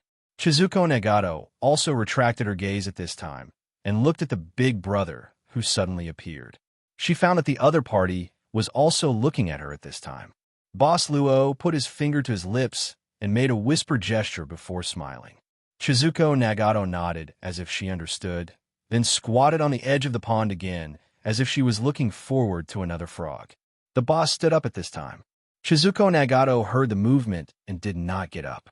She just squatted with her arms around her knees. She raised her face and asked curiously, Are you leaving? Can you do something for me? Luochio asked softly. Chizuko Nagato nodded. A small gift box suddenly appeared in the boss's palm. Chizuko Nagato's eyes widened, full of curiosity about this magical situation. Wait a minute. Someone is coming to you. Can you help me give this box to him? However, if you don't want to give it to him, you don't have to. It depends on your own wishes. Is that okay? Chizuko Nagato nodded. Luochio smiled slightly and sent Chizuko to Chizuko Nagato's side. Then he looked up at the cherry tree in front of him. Because it was not spring, it was no different from an ordinary tree. It's really beautiful when the cherry blossoms dance. Have you seen it? I have been fortunate enough to see it. Boss Luo finally bowed slightly to Chizuko Nagato goodbye. It seemed that in the blink of an eye, the big brother who suddenly appeared and then read to her disappeared. Chizuko Nagato blinked and looked at the small box that had been sent to her side. She held it up. The rectangular box, which was about the size of her palm, was very light. Chizuko Nagato shook it at this time and found that there seemed to be nothing inside. She quickly put it down again and no longer cared. Just as this mysterious big brother said. After a while, someone did come to this old courtyard looking for Chizuko Nagato, but it was obviously someone Chizuko Nagato knew. Outside the long corridor of the house, Shinji Nagato had arrived at some point and was scolding the maid who was secretly dozing off. Tsuruko Nagato heard the sound and looked over. She saw Shinji Nagato snorting coldly and waving his hand. The maid quickly walked into the room in fear. Afterward, Shinji Nagato walked towards Chizuko Nagato expressionlessly. Brother Shun, do you want to play with me? Chizuko Nagato blinked and asked. Shinji Nagato frowned. He didn't like the existence of Tsuruko Nagato. The servants thought that she was the bastard left by his father and Uncle Saburo's wife. This was too unbearable for Shinji Nagato, who attached great importance to the reputation of the Nagato family. What was even more unbearable was that although Master Nagato would not call Chizuko Nagato to his side all the time, he would occasionally pay attention to her when eating. This made Shinji Nagato feel a little different. Shinji Nagato vaguely felt that in his father's mind, Chizuko Nagato seemed to be much more important than him. Does it still hurt? Shinji Nagato asked indifferently. Chizuko Nagato touched her bandaged forehead and then shook her head. Shinji Nagato nodded and then said in a deep voice, Remember, Don't tell others that I pushed you to the ground and injured you. Otherwise, I won't let you have an easy time, let alone Shio. Do you understand? Chizuko Nagato nodded, then stood up. Brother Shun, play with me. Go play by yourself. I don't have time to accompany you. Shinji Nagato flicked his sleeves and left.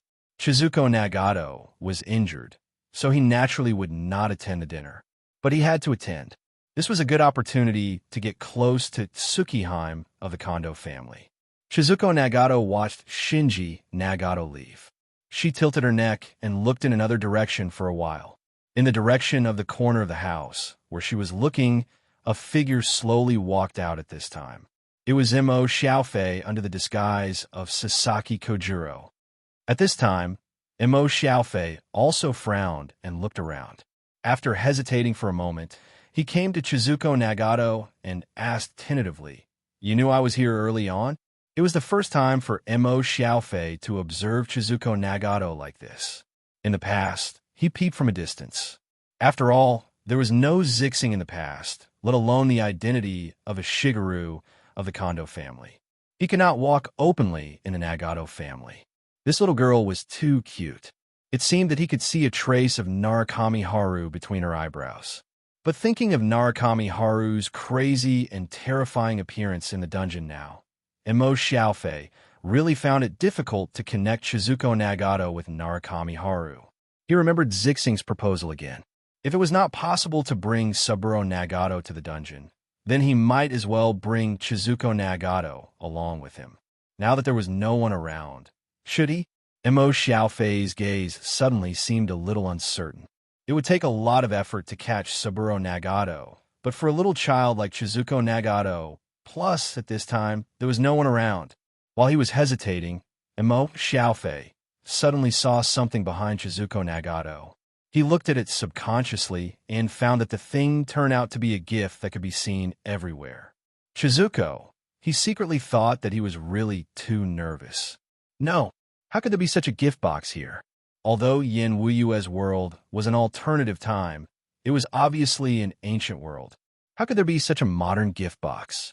This packaging method and ribbon were clearly modern products.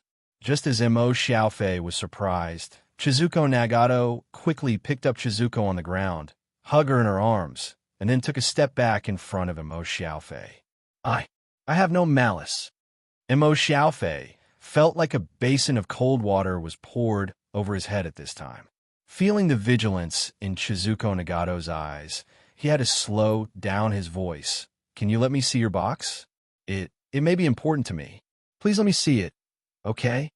Chizuko Nagato still shook her head and took a step back again. "Give it to me."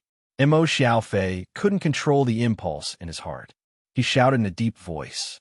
This modern thing that shouldn't appear here might be related to him solving the mystery of time reset. Chizuko Nagato turned and ran at this time. Imo Xiaofei was anxious. He didn't have time to explain too much and chased directly. Unexpectedly, there was a small pond in front. Chizuko Nagato didn't pay attention and fell into the water. She choked on the water. Imo Xiaofei was startled. He only felt his hands and feet were cold. What the hell am I doing? He didn't care about this feeling that made him shudder and jumped directly into the pool. Fortunately, the pool was not deep. He finally brought Chizuko Nagato to his side and brought her up. "What's that sound? Who are you? What do you want to do to Miss Chizuko? Someone come." It was the maid who returned to the house to clean after being scolded by Shinji Nagato. After hearing the movement, she hurriedly came out. At first glance, she couldn't help but shout in panic.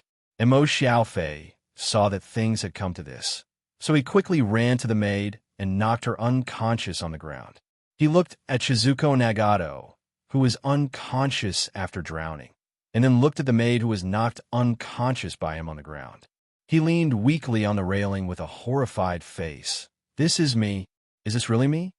When Zixing quietly returned to the residence arranged for her by the Nagato family, she pretended to be her maid and retreated first. Then, she pushed open a door and walked into the bedroom. As soon as she walked in, Zixing frowned.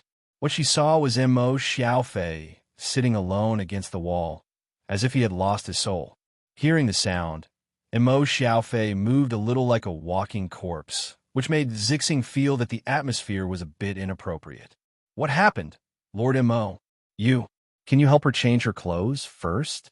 Emo Xiaofei pointed to his side at this time. Shizuko Nagato was lying on a quilt. Her body was wet. It seemed that she had not woken up yet. You help her change her clothes. I will come back later. Emo Xiaofei stood up abruptly at this time. Yes, you help her change her clothes. I will wait for you outside. Call me when you are done. He walked out of the bedroom quickly. The action of pushing and pulling the door seemed to be very heavy in Zixing's eyes. Zixing frowned immediately. She suddenly sighed through this ancient paper door. She knew that Emo Xiaofei was outside the door and did not go far. Perhaps he found a place to sit down again. Some strange syllables began to come out of her mouth. They connected together like a drizzle and finally entered Emo Xiaofei's ears. Gradually, Emo Xiaofei became absent-minded. He slowly closed his eyes. Not long after, his consciousness seemed to be banished to somewhere, empty and free. After a long time, Emo Xiaofei exhaled as if he had exhaled all the turbidity in his lungs.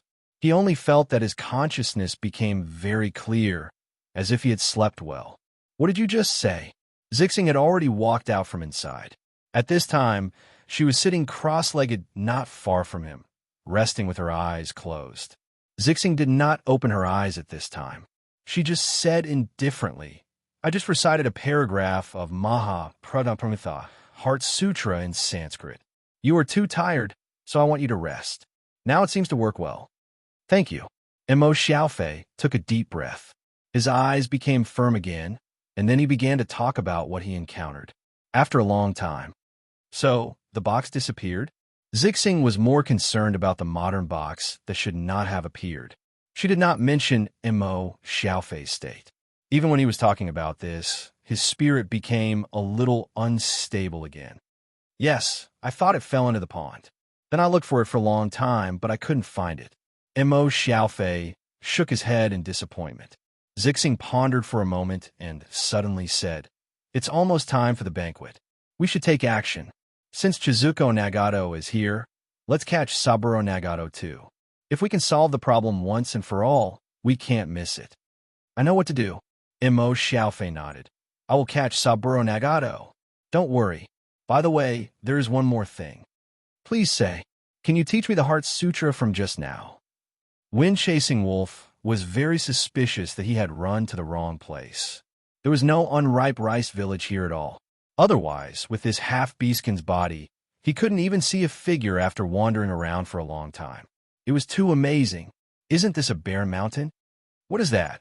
Suddenly, a sense of oppression made Zhuefeng frown instinctively. He subconsciously raised his head to look at the sky, only to see a large number of black shadows flitting across the sky, accompanied by even more dense dark clouds. He could feel a different and powerful monster aura heading in a certain direction at this time. This seems to be the direction to that dead woman's shrine. Zhuefeng's mind turned sharply, and then he glanced at the light ball that opened from the box. This thing could not be driven away. It had been following him. It did not seem to be malicious. Instead, it was quite intelligent. Do you think I should follow and take a look? Zhuefeng subconsciously asked this strange light ball. It was just that this thing floated quietly beside him without any response at all. Zhuefeng shook his head and ignored it. He quietly chased in the direction of a large black shadow passing by. Under the dark cloud bed in the sky, the carriage that was lifted by dozens of meters of monsters had stopped. Tsukuyami, one of the three noble sons, was waiting quietly at this time. The time agreed with Amaterasu and Susanoo in her shrine last time was almost here. But the other two noble sons had not arrived yet. God Lord, are Amaterasu-sama and Susanoo too disrespectful to you? Why haven't they arrived yet? The concubine beside him said, rather indignantly at this time. Tsukuyami just smiled slightly and said indifferently, Amaterasu rules the gods of Takamagara. Many of them are in charge of the four directions. It is naturally troublesome to gather them all at once. As for Susanoo's shrine, it is far away overseas. These two are not like me. When the gate of the country of darkness opens, I will appear in this world. Give me some time. Susanoo, aren't you here already? With that said, Tsukuyomi stepped out of her carriage and looked at the large red brilliance in the distance. The leader was Susanoo, who was as red as blood. As for the people behind him, they were naturally the overseas evil spirits. Amaterasu rules the gods, and the all things not can be elevated to gods. Although good and bad are mixed, there are many of them. Most of Susanoo's subordinates are man-eating evil spirits. They are brave and good at fighting. As for Tsukuyomi herself, she intercepts the souls of those powerful warriors and monsters in the afterlife and reincarnates in her own country of darkness. She can be considered to be on the elite path. Tsukuyomi, I'm here. In the sky, Susanoo's voice buzzed like thunder. On the ground, in the formation of Tsukuyomi's side, Shitindaji, who had his head lowered, suddenly raised his head and looked at the red sky. His cold eyes flashed, and then he closed his eyes again, ignoring everything. But at this moment, a bright light broke through the dark clouds above the sky. High in the sky, a large number of golden figures filled with divine might began to descend quickly. The leader is naturally the goddess of light and sun, Amaterasu Amakami, who rules Takamagara. Amaterasu, you're finally here. Susanoo snorted coldly at this time as a greeting. Sister, how many gods did you bring this time? Tsukuyomi smiled slightly. Amaterasu was the first of the three nobles to be born. In fact, it's understandable for him to call her sister. Unlike Susanoo, who is far away overseas, his relationship with Amaterasu is better. Of course, it's only good when they meet. Since everyone is here, a cold light flashed in Susanoo's eyes, and then he looked at the ground below. I want to see what kind of evil demon dares to steal the world of Mother Goddess. Tsukuyomi was taken aback. She had some doubts about Susanoo's words, but she didn't say anything. She also looked down. What's so strange about this so-called unripe rice village? No matter how I look at it, it's just a ruin. Below, in a small area surrounded by the mountains, it was clearly a wasteland with collapsed houses, overgrown weeds, and no signs of human habitation, although he vaguely felt that his boss was on the road in this direction. However, Taisetsu didn't have the magical means of throwing people overseas like his boss. He could only run by himself. Is this thing really delicious? It's not a good idea to keep rushing. Although he didn't feel tired physically, he couldn't bear it mentally. Taisetsu simply found a city casually. At this time, he was in front of a tea house, eating a green dumpling with a look of disgust. Forget it. Anyway, it doesn't seem to be in a hurry. I better go back slowly. Every time I'm fed a mouthful of dog food, I won't have any friends to cook for me soon. Taisetsu opened his mouth and swallowed a piece of dumpling. Taisetsu, so you are here. The sudden voice. Taisetsu's face changed slightly. The dumpling that he had just swallowed slipped down his throat before he could chew it. He almost suffocated. Of course not. You eat. Taisetsu quickly put down the food and stood up. Why are you? I don't know if she heard me. The maid just smiled slightly. Come with me. Master asked me to assist you in completing the transaction. What about the boss? Taisetsu asked curiously. Of course, the master is doing what he likes. We just need to complete the master's orders. Don't ask too much. Yi smiled, then stretched out her hand and gently stroked in front of her. Instantly, a crack appeared in front of her. The maid stretched out her hand and pulled it as if opening a curtain. She flashed into it and motioned for Taisetsu to follow her. Looking at this incredible ability, Taisetsu couldn't help but think secretly. Suppressing one of the two gods, Yin Wuwe, in fact. Could this maid do it with a sneeze? The Jean-Lu he wore buzzed at this time. Taisetsu lowered his head and picked up a dumpling to bite while speaking incoherently. What? You said you can do it casually? Then you should suck on a stick. Will you die if you don't pretend? Chapter 709. Gradually, it turned into a deserted village. Not to mention the slightest human figure. Even the small animals in the mountains didn't seem to notice it. Moreover, the surroundings were filled with the aura of death. If this dilapidated village below was dyed black and white, then the land here would be black. Is this really the source of the world's turmoil that Father and Mother Goddess mentioned? Tsukuyomi frowned. Sister Amaterasu, I remember that when we discussed earlier, your subordinate, Ozu Shimaheim, didn't mention that this place is a land of death. Amaterasu Amakami's expression was slightly solemn. I also find it strange. But what Father and Mother Goddess said will definitely not be wrong. Let's send the vanguard down to investigate. Okay, Susanoo agreed without hesitation. He wasn't so particular and had always advocated the supremacy of force. If there was anything that dissatisfied him, he would use violence to subdue it. In the face of powerful force, any strategy was useless. So he simply waved his hand, and a team of hundreds of evil spirits rushed down from behind. At this moment, Tsukuyomi said indifferently, "These evil spirits only know how to fight. I'm afraid it's not enough to investigate. Let's have my subordinates." Tsukuyomi naturally waved her hand, but she only sent out 10 monsters that were reincarnated in the country of darkness. Of course, because they were elites, these 10 reincarnated monsters weren't inferior to the team of hundreds of evil spirits in terms of combat strength. In fact, they were much more mobile than the sea monsters. "Count me in. Treat it as a joint investigation force," Amaterasu Amakami said slowly. She waved her hand, and dozens of gods who had ascended from all creation fell into the ruins below. Don't underestimate the 8 million gods of Takamajahara. However, there were only a few of them who were strong enough to fight. On average, even an ordinary demon under Susanoo would not be able to defeat a single one of the so-called gods.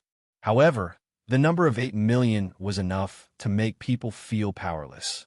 At this moment, the joint forces of the 3 parties had gathered in one place. These wraiths, deities, and reincarnated demons knew that they were acting under the watch of their respective master gods. Naturally, they did not dare to be careless. Even the wraiths who were used to being violent were trying their best to be careful. There's nothing to see here. It's just a bunch of broken stones and houses. However, one of the evil spirits quickly lost his patience and threw a punch at a collapsed wall, shattering it in an instant. Where's the mist coming from? One of the earthbound spirits from Tenzo frowned. Such shouts made the allied forces of the 3 parties vaguely feel that something was wrong. They all raised their heads and looked up, only to see that the sky was already covered by a thick fog. In the blink of an eye, this gray fog had already covered everything. The same situation was not only discovered by the joint forces of the 3 parties, but also by the 3 noble suns who were high up in the sky. At this moment, seeing that the joint forces were completely immersed in the thick fog that suddenly appeared, Susanoo snorted coldly. He waved his hand and turned it into a hand knife. Without saying a word, he chopped down at the thick fog below. A huge air current, accompanied by a crazy whistling sound, directly slashed above the thick gray fog, but the thick fog was directly cut open. However, the thick fog that had just been broken gathered again. Susanoo's attack seemed to have sunk into the water, and there was no movement for a moment. Wind God, Tenzo Amakami waved his hand. Among the Takamagara's 8 million deities, a huge figure with a murderous look on his face and a 9-ring drum flew out. He directly summoned a gust of wind and blew towards the thick fog below. "It can't be blown away."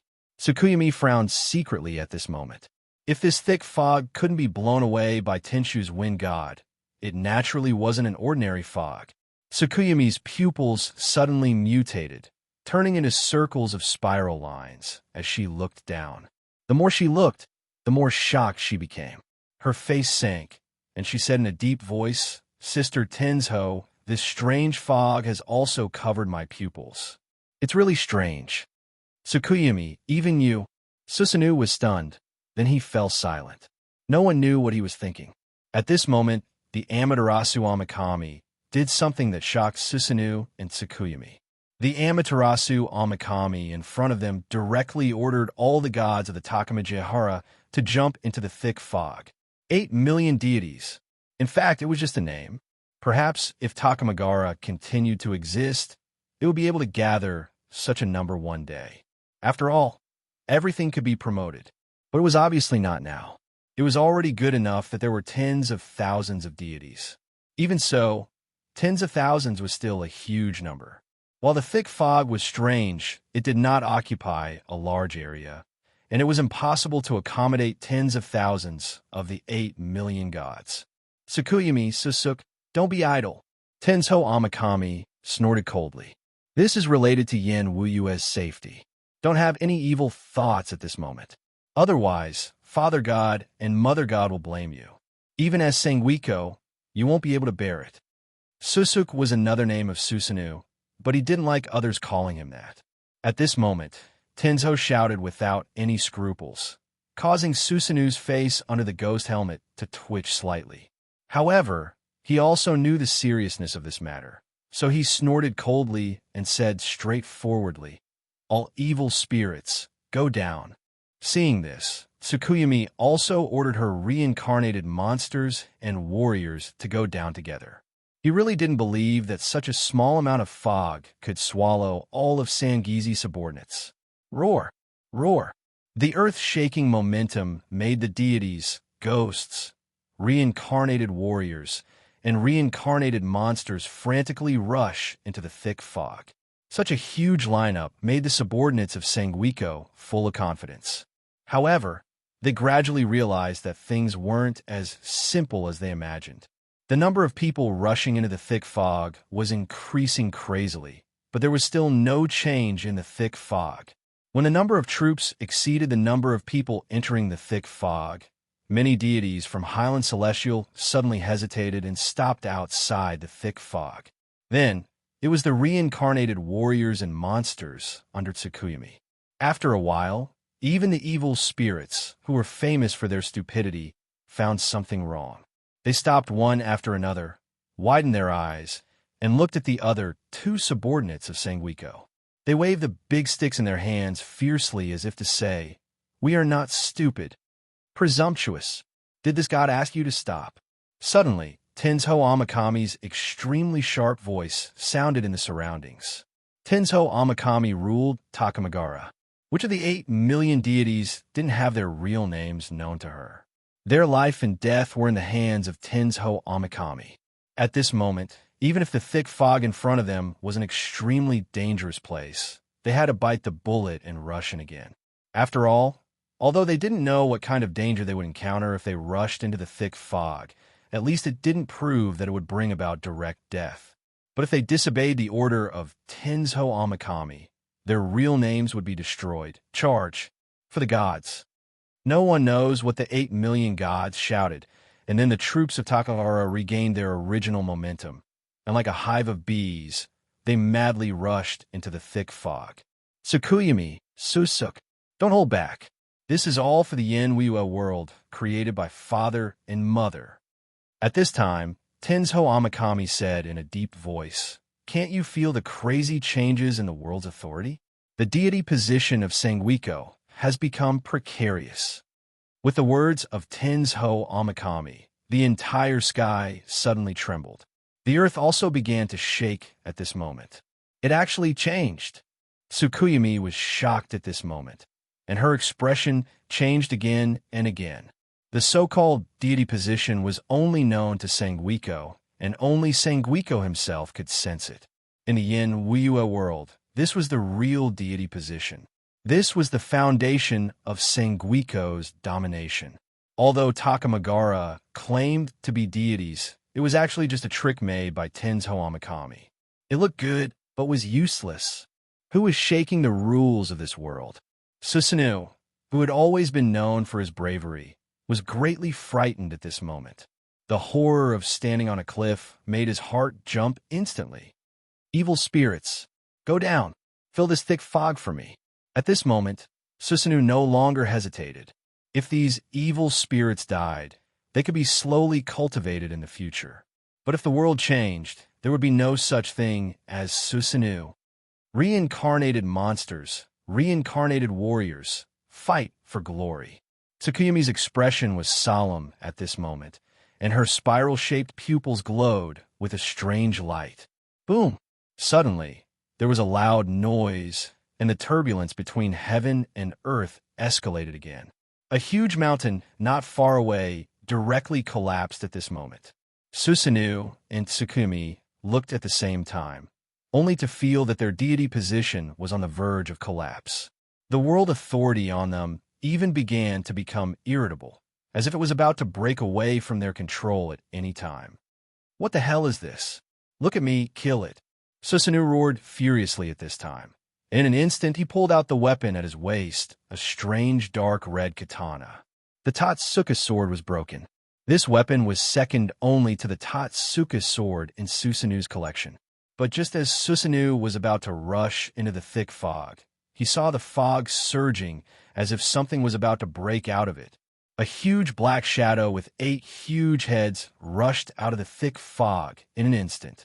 The 8 huge heads were in different directions at this moment, and the ferocious eyes stared at Susanoo at the same time. Hakata, why are you here? You can't be here. I'm not afraid of you.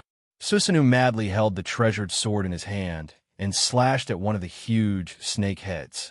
But after the snake head was cut off, it immediately grew out again. Ah! Susanoo, what is he doing? At this moment, Tsukuyumi was drenched in cold sweat. Her incomparably beautiful face instantly turned gray due to illness.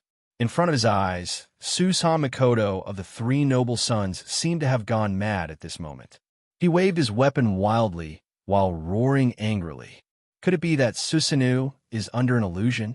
Thinking of such a possibility, Tsukuyumi suddenly became even more frightened. If Susanoo, the man of slaughter, was also trapped in the illusion, then what kind of terrifying means did the evil demon who stole the world have? Amaterasu, can I just sit here and wait for death? If we lose Susanoo, it will be even more disadvantageous for us. Tsukuyumi didn't care about calling sister affectionately at this moment, and directly looked at Amaterasu Amikami. But with just a glance, Tsukuyumi frowned. Amaterasu, why are you laughing at this time? Because I'm happy. At this time, Amaterasu Amikami showed a strange smile, but pointed at Susanoo, who was going crazy below, and said with a chuckle, Tsukuyumi, don't you plan to accompany Susanoo? He's the man who became one of the 3 noble sons with you. Amaterasu, what are you talking about, no? Tsukuyumi instantly thought of an extremely terrifying possibility. Even if it was a world crisis, Amaterasu Amikami wouldn't be so direct, commanding all her subordinates to rush to the front.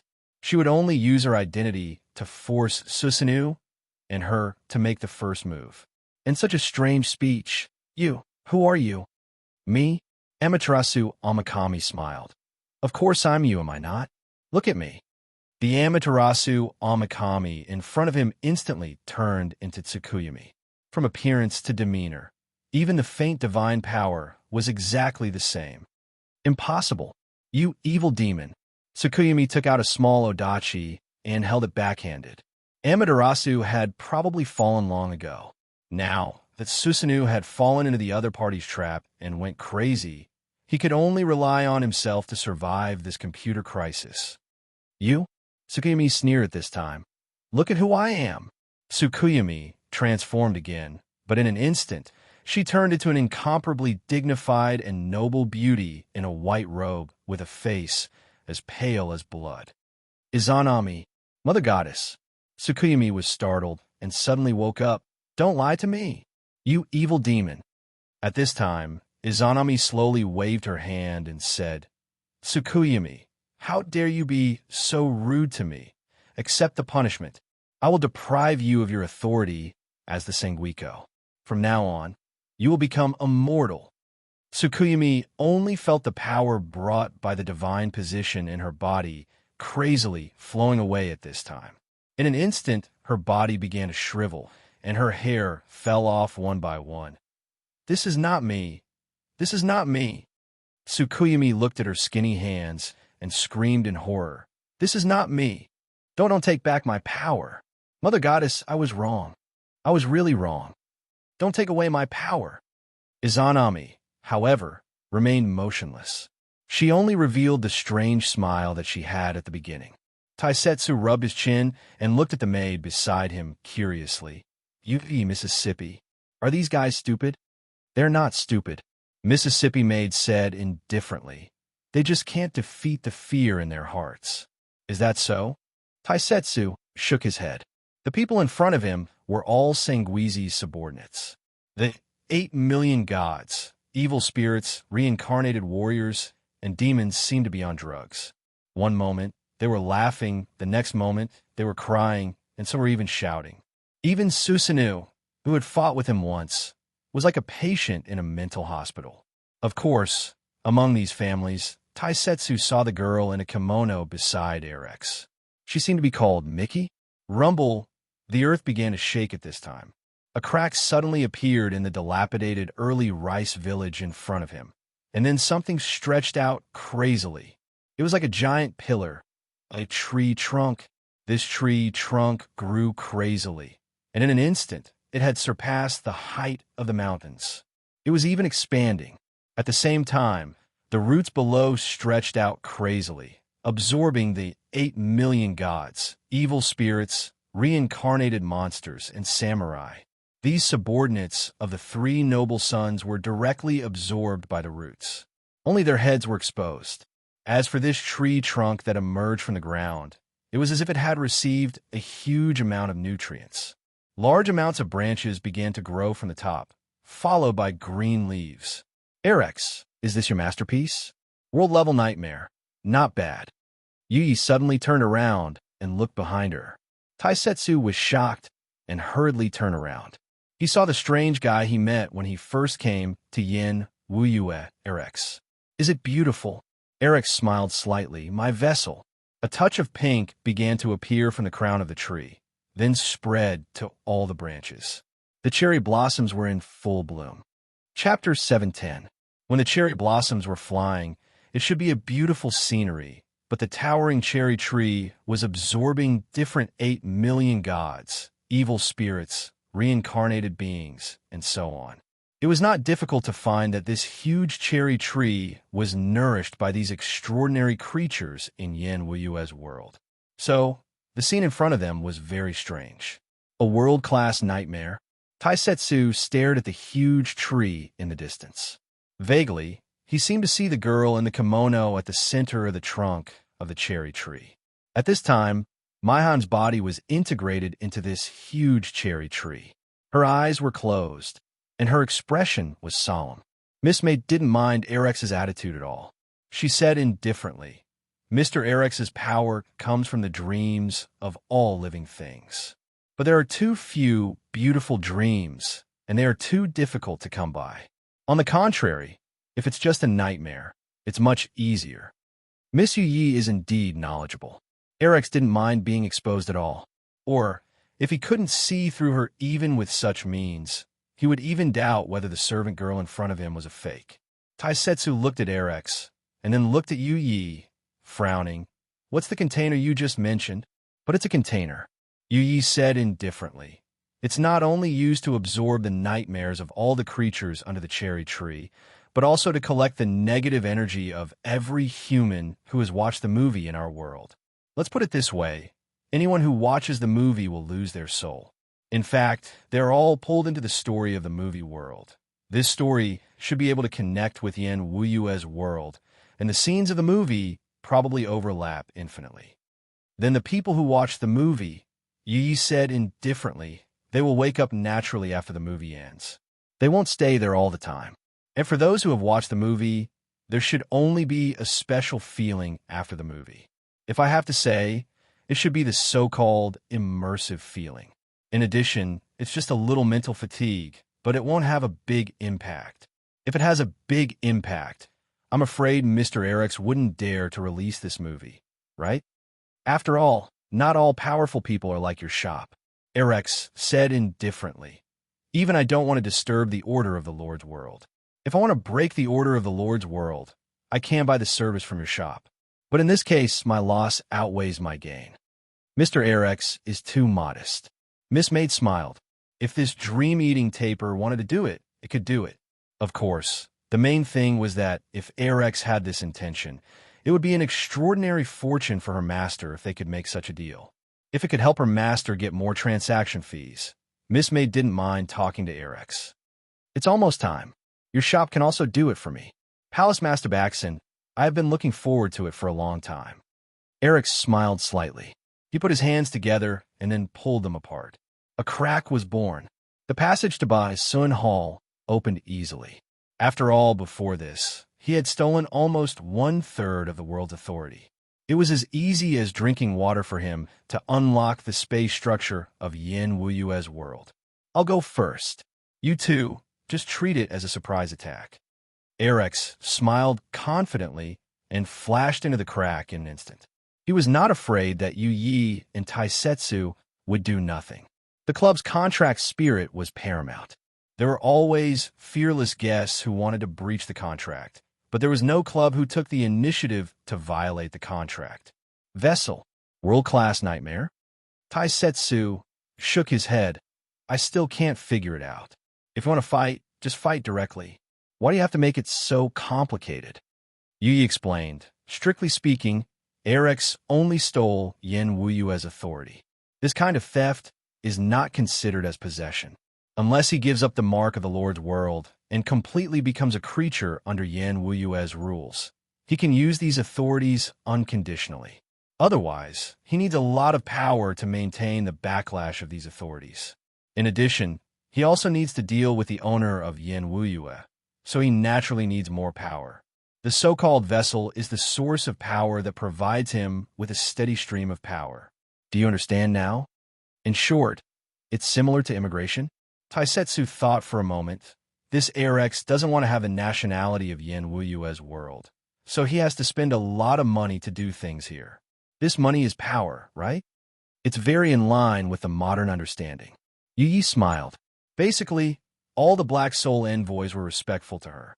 Even Teienzi was full of respect. Taisetsu was an exception, but this way of getting along was not bad. No wonder the master would transform Taisetsu into a Black Soul. There's still a lot of things that I don't understand. Taisetsu shook his head, but it doesn't matter. The next step is to fight, right? In any case, this can be considered my strength. Without the scruples of his family, after transforming into the Black Soul Messenger, his body once again returned to its former appearance when he was young. Daz also recovered some of his original vitality. Besides, he worked for someone and received such a great favor. He could not work hard. He directly pulled down the Zhanlu sword and returned it to its original appearance. Taisetsu walked towards the crack without saying anything. Taisetsu, wait. If you go now, you're still a bit lacking. Yi shook her head. Taisetsu was stunned, but when I was on Evil Spirit Island, I could already activate the power of the Zhanlu sword. That's not enough. You still need to unlock some of your own potential. Only when you release more power will the Zhanlu sword's power become stronger. Do I have to fight another wave of evil spirits? It seems like there's nothing left. Taisetsu glanced at the huge cherry blossom tree. There's no need. I have another way to let you unleash your potential in an instant. The servant girl smiled. Okay, let's try it. Taisetsu didn't think too much. What method? Just feel the pain for a while. What? Taisetsu was stunned. Before he could react, a cluster of black flames appeared in Miss Maid's palm and shot onto his body. In just an instant, the huge black flames started burning on Taisetsu's body. As for the pain that came along with it, it was, it's so painful. Miss Maid smiled when she saw Taisetsu rush into the crack like a mad dog. Although she didn't hate Taisetsu's relaxed attitude, it wouldn't be good if Taisetsu's attitude spread to the other Black Soul envoys. It would take a lot of means to manage the Black Soul envoys well for the master. Seeing the crack gradually closing, Miss Maid looked back at the bottom of the huge cherry blossom tree and whispered, Mr. Arex, you are not the only one who covets Yenwiyue, Jade Pillar of Heaven, the origin of Yenwiyue's world. In Yasun Hall, which represented the beginning and end of everything, a faint sigh sounded. At the same time, Arex, who came through the space, stood in the center of Yasun Hall's main hall at this moment, looking at Izanagi and Izanami behind the curtain. Greetings to both of you. Erex was as elegant as ever, greeting Izanagi and Izanami with good etiquette. A low male voice behind the curtain said, "Outsider, you have stolen 1/3 of this world. Are you still not satisfied?" Erex smiled and said, "If this 1/3 is enough for me to do something, I don't want to fight with both of you. After all, I have to take a lot of risks. However, if the two of you are willing to give me this world fragment, we can avoid a brutal battle." The low male voice was heavier at this time. "You stole what originally belonged to us, and now you want us to give it to you? Sir, isn't your request too much?" No, please believe me." Erex took a deep breath and said, "I can guarantee that I will give you another world fragment in the future. I will never break my promise." There was silence behind the curtain.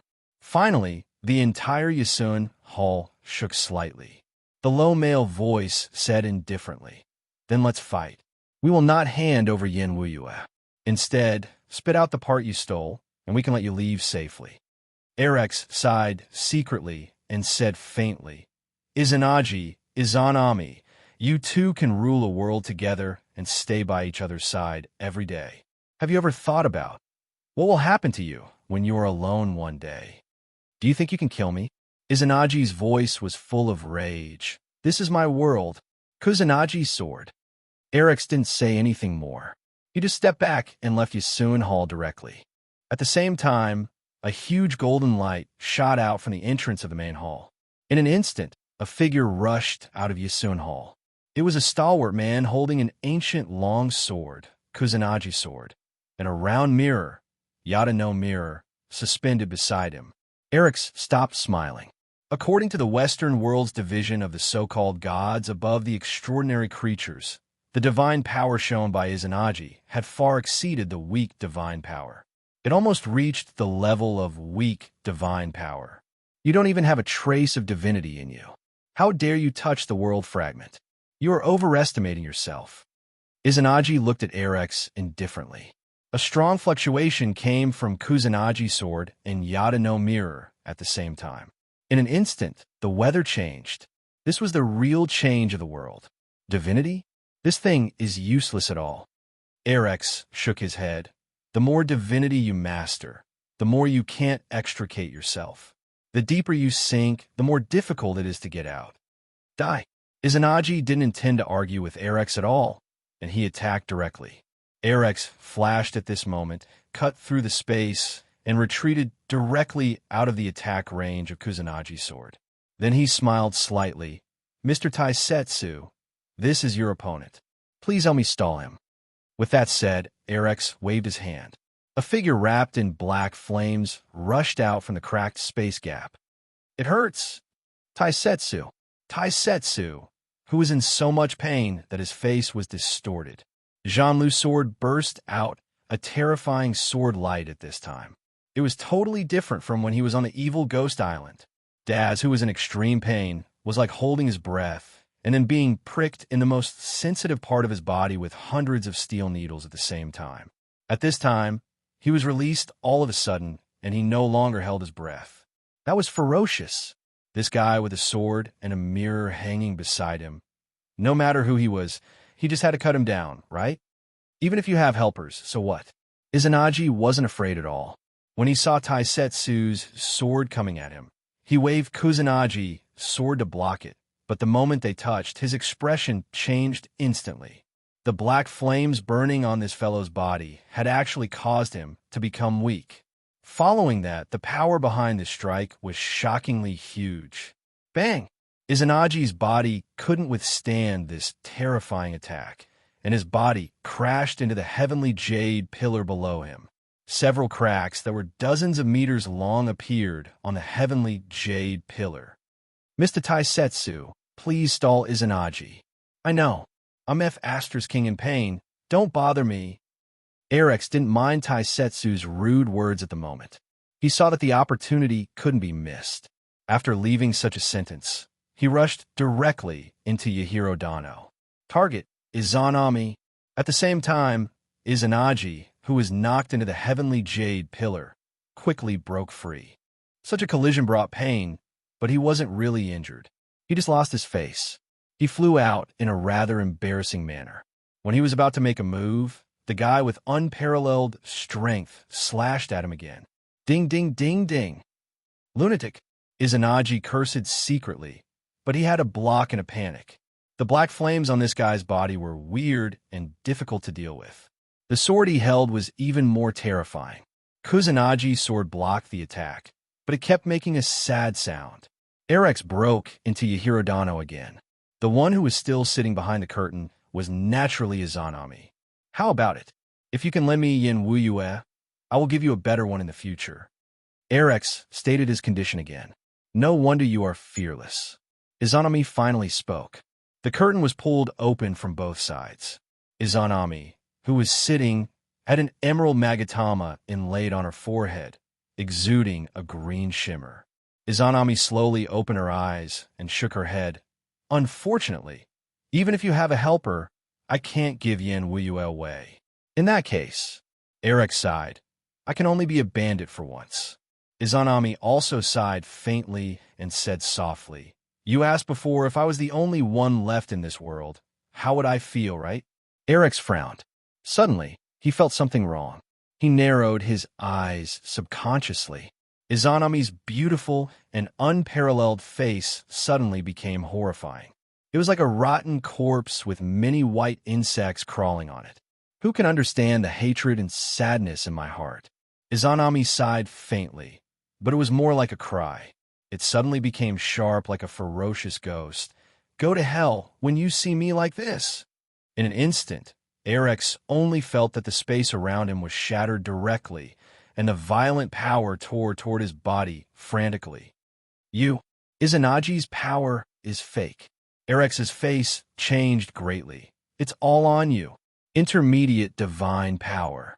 Hidden under Izanami's strange and terrifying appearance was a divine power that was countless times stronger than Izanagi's.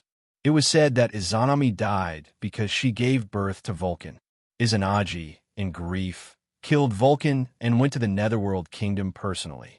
Izanagi said to his wife, Izanami, through the gate of the Netherworld Kingdom, My wife, the country we created is not complete. Please come back with me. Izanami replied happily, It's a pity that I have eaten the food of the Netherworld Kingdom, but since my husband is looking for me, I will go back with you. Please wait for a moment. Let me beg the master of the Netherworld Kingdom. But please don't look at me. Izanagi agreed, but waited for a long time without any result. Out of curiosity, he went to the palace of the Netherworld Kingdom. Izanagi ignited a flame to illuminate the surroundings. In the darkness, he found Izanami's figure, but he was shocked by her appearance. Izanami was covered with wriggling maggots and looked ugly. Izanagi was so frightened that he turned around and talked about the Netherworld Kingdom. Izanami chased after him sadly. Finally, they stood face to face across the thousand-bait stone and made a vow of severing husband and wife. Izanami returned to the Netherworld Kingdom sadly. Izanami, who returned to the Netherworld Kingdom, found a fragment of the world in the Netherworld Kingdom. Since then, the history of the Yin Wuyue world was staggered. Chapter 711. Bang, bang, bang, bang. Every time Izanagi rushed forward, Taisetsu, who was wrapped in black flames, would hit him hard in the simplest and most violent way. It was not that Izanagi did not want to use magic to attack, but this method of attack was useless against Taisetsu. The black flames on Taisetsu's body easily offset all the magic attacks from Izanagi. After losing these means, Izanagi could only choose to use the most primitive means of attack, the collision of strength with strength. Once again, Izanagi rushed up from below, and Taisetsu even slashed down with the Zhanlu sword out of habit. However, this slash made Taisetsu feel that something was different. This time, the Zhanlu sword easily cut the heavenly sword of clouds, and then the sharp blade sliced Izanagi's head like cutting tofu, easily cutting him in half. This is a doppelganger? Taisetsu immediately wondered if Izanagi had changed the way he fought. He looked around nervously, but after waiting for a while, he still found nothing. Don't look for him, Izanagi no longer exists. At this time, a space crack opened beside Taisetsu, and Miss Maid flashed out. The moment Yu Yi appeared, she waved at Taisetsu, and the black flames that wrapped around Taisetsu's body were retracted into Miss Maid's palm, and then disappeared. Taisetsu felt like he had been carrying bricks for 3 days and 3 nights, and he twitched all over and almost fell from the sky. Even so, Taisetsu's face was pale, and he was sweating profusely like a candle in the wind. Although Taisetsu seemed to be unparalleled when he beat up Izanagi, when the black flames disappeared, the potential that was stimulated in advance also disappeared, and Taisetsu directly entered the weakest state. Seeing this, Yu Yi stretched out her hand, and her palm magically disappeared in the air, reaching into another magical space. When Miss Maid's palm pulled out again, there was a small, beautifully packaged bag. Eat it, and you'll recover faster. Taisetsu took the small bag, opened it, and saw some cookies. He did not mind, and thought that Miss Maid would not harm him. He grabbed a handful of cookies and stuffed them into his mouth. You don't have to eat in such a hurry. Yi smiled slightly.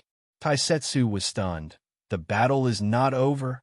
Although Izanagi's body was inexplicably, there was a very strong fluctuation from the heavenly jade pillar. It was much stronger than what Izanagi had just shown. No, it's already over. Yu Yi said indifferently. The part about us is over. Have you forgotten the content of the deal with Erex? We're only responsible for stalling one of them. Since Erex asked you to deal with Izanagi at the beginning, your task is over after Izanagi disappears. The deal is over. But why did Izanagi become so weak all of a sudden? Taisetsu stopped the cookie and asked. The cookie tasted very good and seemed to be very effective. The tingling feeling had subsided a lot, and he began to recover some strength. Izanagi was originally constructed from a small portion of Izanami's power. Now that Izanami has reclaimed this portion of power and made herself complete, Izanagi has naturally become very weak. In other words, it's just a powerless shell. It's easy for you to deal with him. Yu Yi smiled. Taisetsu was stunned, and then his expression became a little strange. He asked subconsciously this. Did the boss know it early? Isn't this a trap for Erex? Taisetsu, the content of the deal and what you want are all set by Erex himself. You were there at that time, weren't you? Besides, at that time, he set one of the 2 targets. If he only set one target, Izanami, only 1/3 of Yenwuyue's true soul is not enough. But because we can choose one of the 2, it means that in front of the customers, we may meet Izanagi, who is easy to deal with, instead of Izanami, who is really difficult to deal with. Do you understand? This compromise is not only for the customers, but also for us. Our master has given us a big discount. Erex didn't think of this, so he can't blame anyone. You looked at Taisetsu indifferently, and I can pretend that I didn't hear you say bad things about our master, but only this time. Okay. Thinking of the pain of being burned by the black flame, Taisetsu trembled for a while. Although it could be exchanged for a powerful burst of power, he absolutely refused to do it again. But it made sense when he thought about it. If Erex specified to deal with Izanami, then the club would also make a move. In the case of 2 choices, Erex couldn't blame anyone if he chose the wrong one. After knowing Luaccio for some time, Taisetsu also knew a little about Luaccio. The boss would not mislead the other party. All the choices were the customer's own, whether good or bad. There was a loud noise. It came from Yahiro Dano above. At the same time, cracks began to appear crazily on the heavenly jade pillar at this time, as if it could collapse at any time.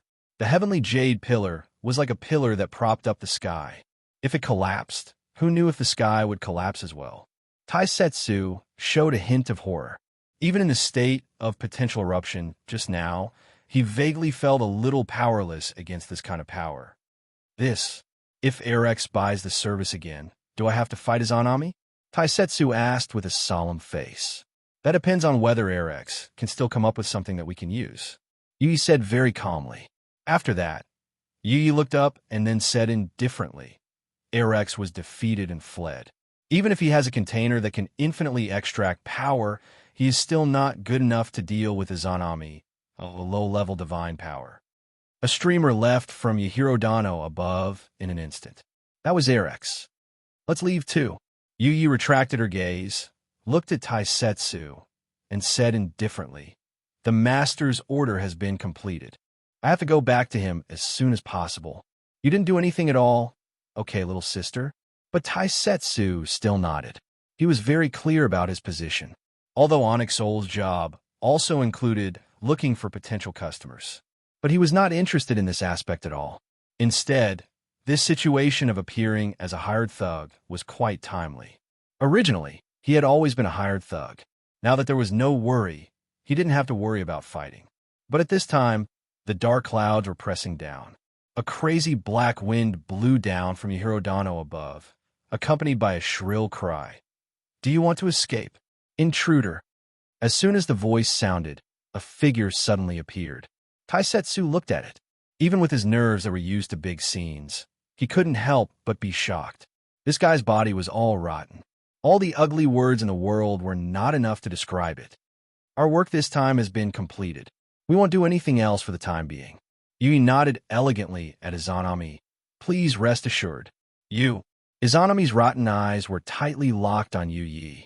An extremely dangerous feeling made her spirit beat wildly. However, she had turned into an extreme character early on. The warning sign in her heart instantly covered the resentment in her heart. Izanami opened her mouth in a voice that seemed to have been burned by fire. "Do you think that by saying that, you can stop messing up my world of Yin Wuyue? Stay here and become like me under the erosion of the water of the underworld." Miss Maid glanced at him blankly, waved her hand, and drew a crack, sucking Taisetsu into it. Just as Taisetsu entered the crack, a huge water ball expanded with Izanami as the center point. It directly sucked Yuyi in. This liquid glowed with a yellow light and exuded a strange stench. It was one of the most filthy things. Anything that touched it would be corroded instantly. No matter how holy it was, it would be polluted under its erosion. "Don't touch me with this dirty thing." Bang! Miss Maid's blue eyes suddenly condensed. Her expression was cold and ruthless. Black flames rose suddenly. The water of the underworld was melted in an instant. Izanami's eyes were filled with horror. "This is a great divine power. It's impossible. How can there be a great divine power in this small fragment world?" "Izanami, I've said that we won't do anything to Yin Wuyue for the time being.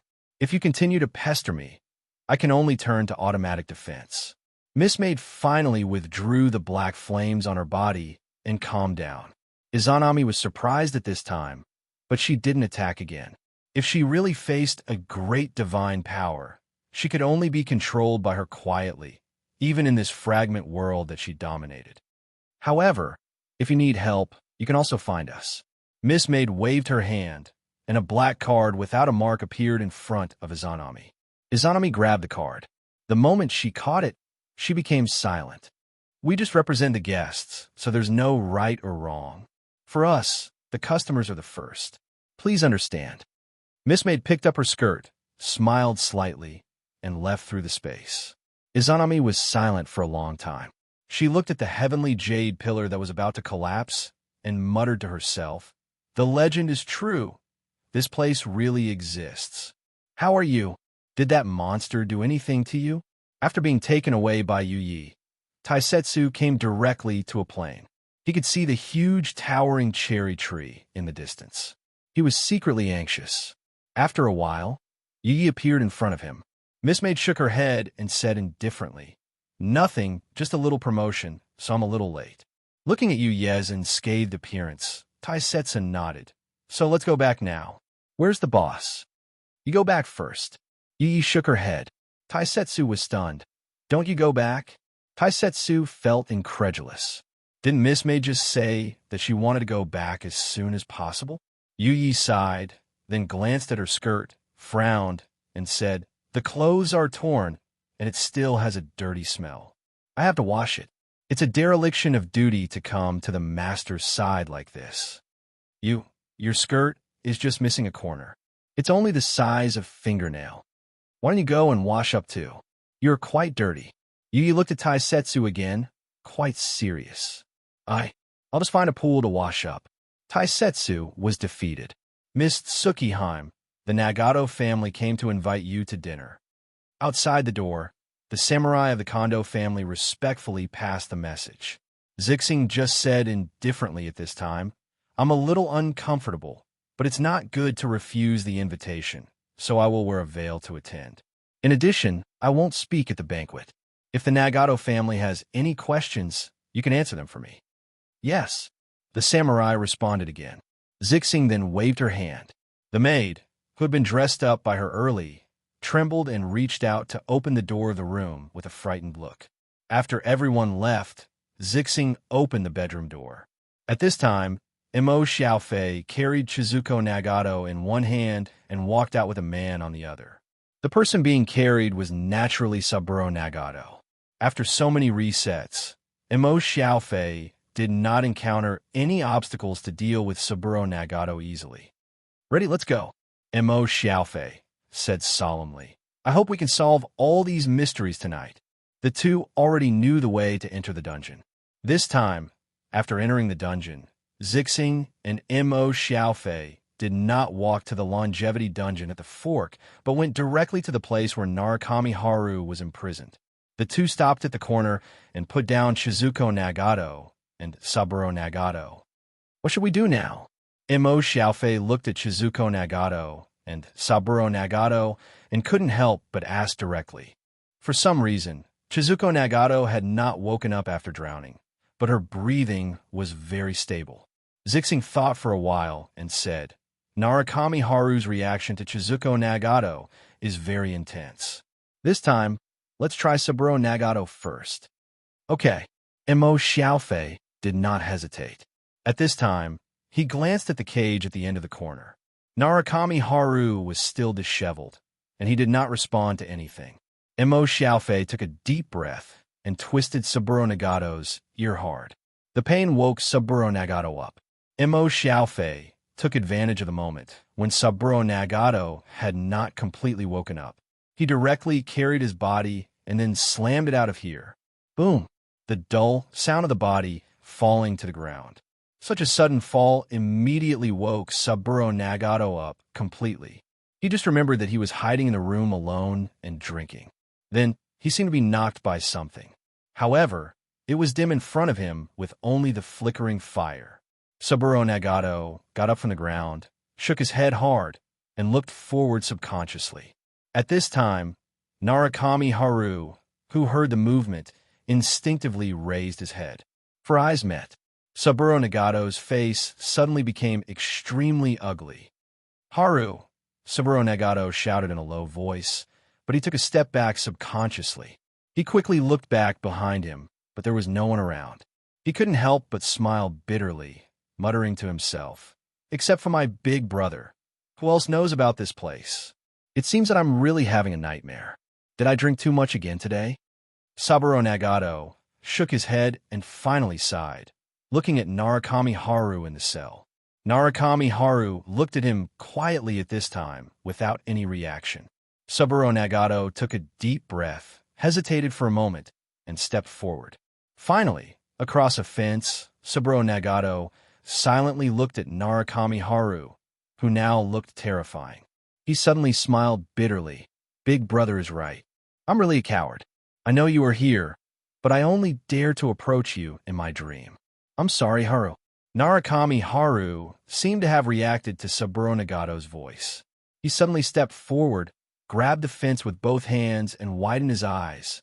Really? You still hate me so much? Saburo Nagato sighed. If I can turn back time, I won't hurt you. Really, 10 years ago, when he was a fledgling, she had just grown up. She was the successor of the Shrine's Witch and was in her prime. He vowed to take her back to his home. Chapter 712. Sutra 9. Hidden Dragon, do not use. Sutra 4. Or leap into the abyss, do not blame. Hidden Dragon in the abyss. Saburo Nagato had been concentrating on the practice of swordsmanship for 15 years. His goal was to catch up with his older brother. His brother was 12 years older than him, and had become a samurai at the age of 17. Now that his brother was getting older, he was at the age of promotion. The young Saburo Nagato believed that he would be able to achieve more than his brother. Hidden Dragon in the Abyss amazed the world with a single brilliant feat. Marriage. When he just came back from training, his brother came to the place where he lived. Saburo Nagato was surprised to listen to his brother's suggestion. Saburo Nagato subconsciously thought that his brother Nagato Munakika seemed to have a family when he was his age. Now Shinji, his nephew, was almost 7 years old. He could learn swordsmanship in the coming year. Nagato Munakika, who was almost 40 years old, was obviously older than Saburo Nagato's impression. He had white hair on both temples. When did it happen? Saburo Nagato looked at the white hair on his brother's temples and seemed a little distracted. Her name is Haru Narakami. She is the successor of the shrines, next Miko. Nagato Munakika said calmly, I have already discussed with the current Miko. Haru Narakami is not suitable to take over the position of Miko. Miko-sama intends to choose another suitable candidate. Haru Narakami has grown up and should consider marriage. Since you are also at the age of marriage, I will help you agree to this marriage. Nagato Munakika, who had inherited the Nagato family business, had unquestionable power in the Nagato family. Saburo Nagato was obsessed with the practice of swordsmanship. He didn't think much about his marriage. However, an elder brother was like a father. Saburo Nagato didn't expect Nagato Munakika's arrangement, but he didn't resist. I will listen to my brother's arrangement. Saburo Nagato nodded directly. Haru Narakami was a child adopted by the Miko. She had attended the annual ritual activities of Unripe Rice Village several times. Saburo Nagato had already seen her. She was indeed an excellent woman, so he didn't resist his brother's arrangement. But he was more eager for another thing. Brother, please allow me to practice the secret of the Nagato family. I feel that my strength can no longer improve. This was the foundation of the Nagato family's business. In the beginning, the ancestor of the Nagato family was able to survive the battle with the powerful fox demon in the Unripe Rice Village area because of the secret art. He was rewarded by the Unripe Rice Village as a fief. However, only those who inherited the family business had the qualifications to practice and bestow the esoteric profoundness. Even if Saburo Nagato was a brother of Nagato Munakika, he was not qualified to practice it. Nagato Munakika looked at Saburo Nagato for a long time with a cold expression.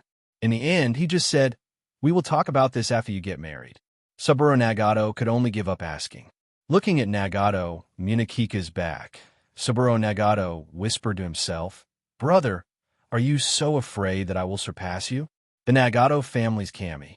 The news of the marriage spread quickly, and people talked about it enthusiastically. When Saburo Nagato went out, praises could be heard everywhere. This made him feel inexplicably irritable. He made a decision. Before getting married, he would quietly go to the mountain to see his fiancée, Haru Narakami. The people of Unripe Rice Village were familiar with the shrine used for worship. When he came to the shrine, Saburo Nagato didn't see the witch presiding here. He waited outside the shrine for a while. He didn't even see Haru Narakami, but he couldn't help but be fascinated by the beautiful scenery on the mountain. A few years ago, Saburo Nagato traveled outside and went to many places. There were many places more beautiful than this mountain scenery, but at this time, he had a thought that he couldn't compare. It was probably because he felt a rare sense of tranquility. There was a path leading to the back of the shrine. Saburo Nagato walked past it unconsciously. When he turned around, he came to a cave. Perhaps the children in the village had come to this place to explore when they were young. However, Saburo Nagato, who had established a goal since childhood, had been working hard to train himself since he was a child. He had never let himself relax for a day. The entrance of the cave behind the shrine had a band put down by the shrine. Saburo Nagato was curious. With the young man's temperament, he went into the cave without hesitation. He gradually walked in and vaguely heard the sound of water flowing. There should be a water source in this cave. There was indeed a water source. It was a naturally formed pool. When Saburo Nagato saw this pool, he thought that the water here should be cold. So, does the person washing her body here at this time also feel cold? The woman washing her long hair in the water lowered her head. Under the illumination of the lit oil fire, it was like a painting. They met here. In the water, she had already noticed Saburo Nagato's arrival. Her face was slightly red, and she covered her body with both hands. She completely sank into the water, revealing only her face. Saburo Nagato watched obsessively. He suddenly realized that the marriage arranged by his brother was very good. Saburo Nagato turned around. However, he said that he had no intention of breaking in. Even so, he would never forget this scene in his life. Under the woman's surprised gaze, Saburo Nagato left the cave with spring water without looking back. However, it did not mean that they would never meet again. The next day, Saburo Nagato came again, but he did not go anywhere. He just stood quietly in front of the shrine for a long time. Haru Narukami did not come out. It was not until late at night that Saburo Nagato left.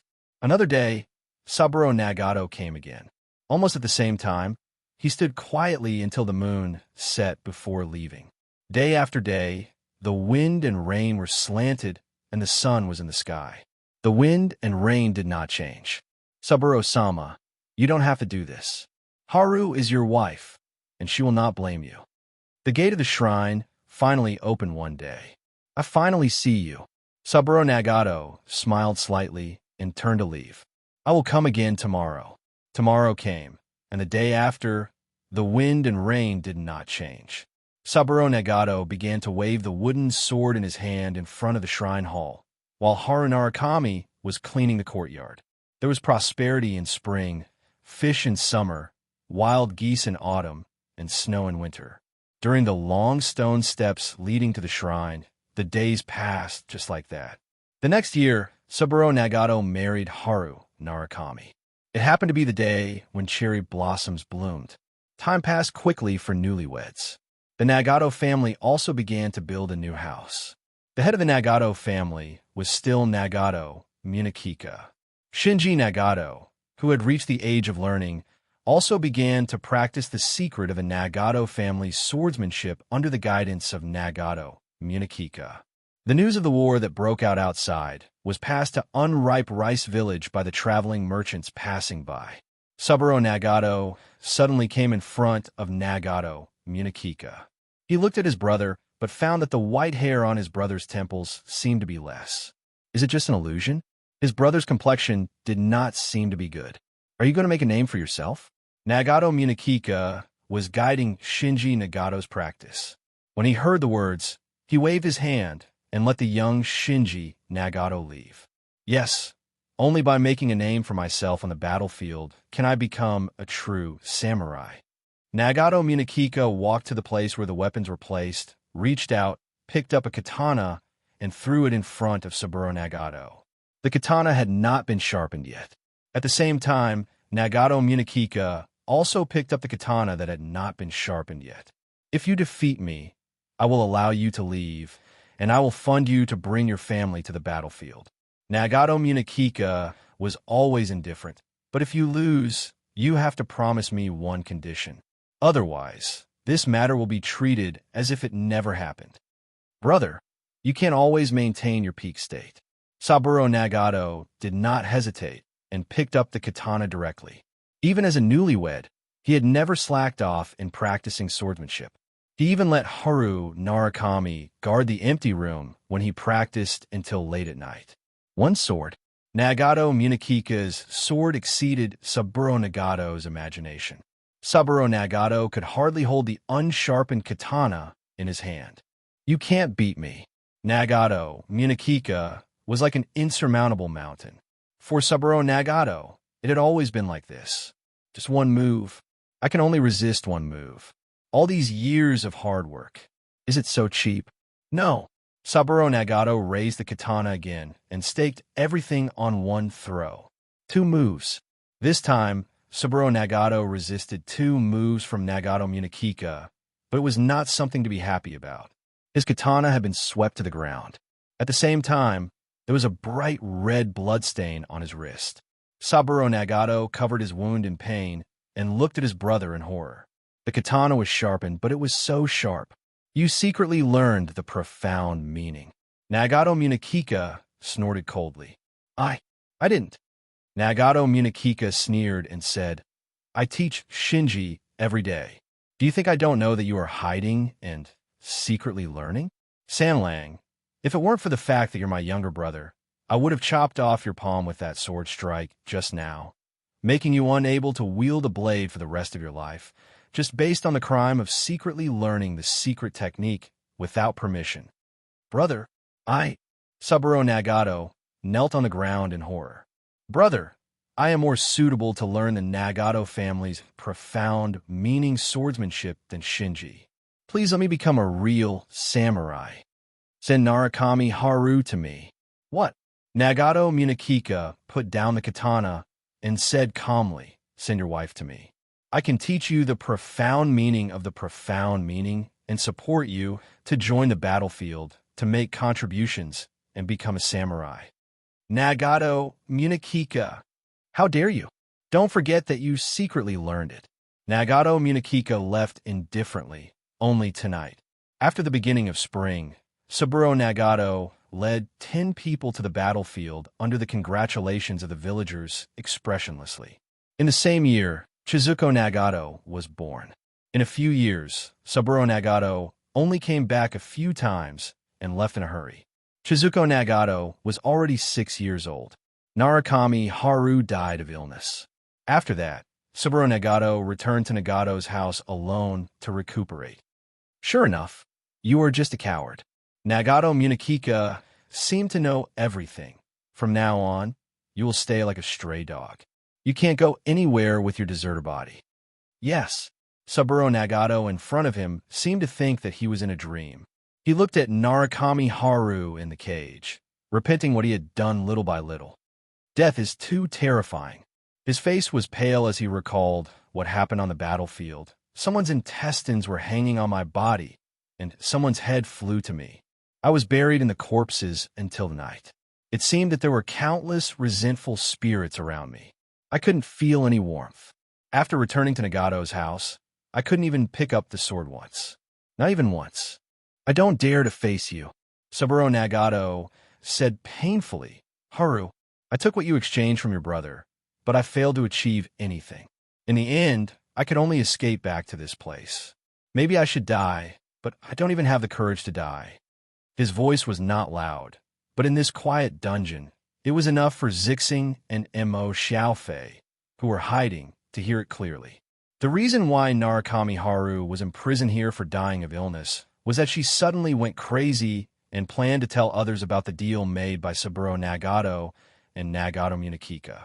Those secrets that everyone might have known for a long time, but they didn't say it.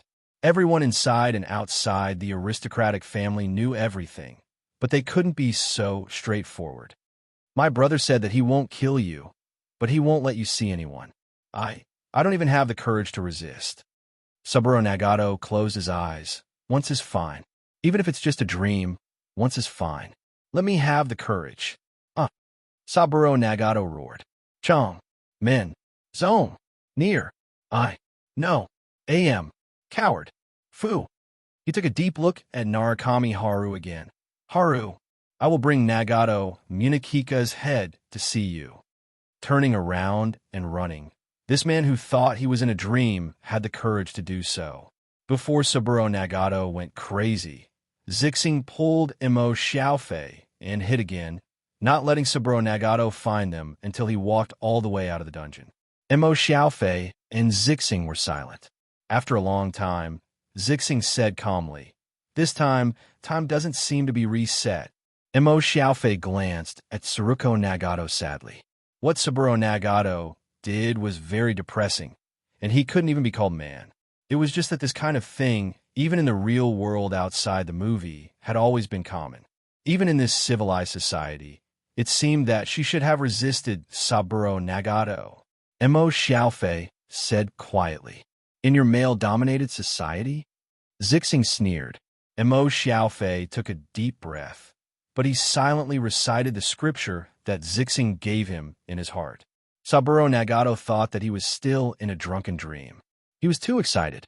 Maybe he will really deal with Nagato Munakika. Zixing frowned suddenly. Mo Xiaofei suddenly raised his head at this moment. He stretched out his hand and grabbed toward the wall next to him. He grabbed a torch directly into his hand. My power is back. The cherry tree suddenly fell a lot. Countless cherry blossoms fell from the sky like a rain of flowers. Boss! Taisetsu appeared on a hillside. At this time, Boss Luo looked alone in the distance. After hearing Taisetsu's voice, he turned around. Taisetsu pulled his clothes at this time, then sniffed again. He just took 2 steps forward, then he seemed to remember something and took 2 steps back. What's wrong? Luochio looked at Taisetsu's action curiously. Nothing. I'm dirty. Luochio was taken aback, then nodded. Where is Yi? She should be back soon. She said she was dealing with some things. Taisetsu didn't dare to say that Miss Maid was going to wash up now. Luochio shook his head, smiled, and suddenly said, Taisetsu, let me ask you a question. Okay, ask away. Chapter 713. Being in a dangerous place, losing all the supernatural powers, and losing the capital to settle down, anyone could only become uneasy. No matter how calm they appeared, they couldn't be at ease in their hearts. Almost at the moment Mo Xiaofei said that his power had returned, Zixing tried to communicate with her greedy wolf, but she failed in the end. However, her demon beast power strangely recovered a weak trace. She was originally seriously injured. Because of Zhuifeng's help, she was able to recover some of her power after a few days of recuperation. However, the trace of demon beast power she recovered at this time was far from the time she entered Yin Wuyue's body. Not fully recovered. Mo Xiaofei quickly shook his head. At most, it's about 10%. That's strange.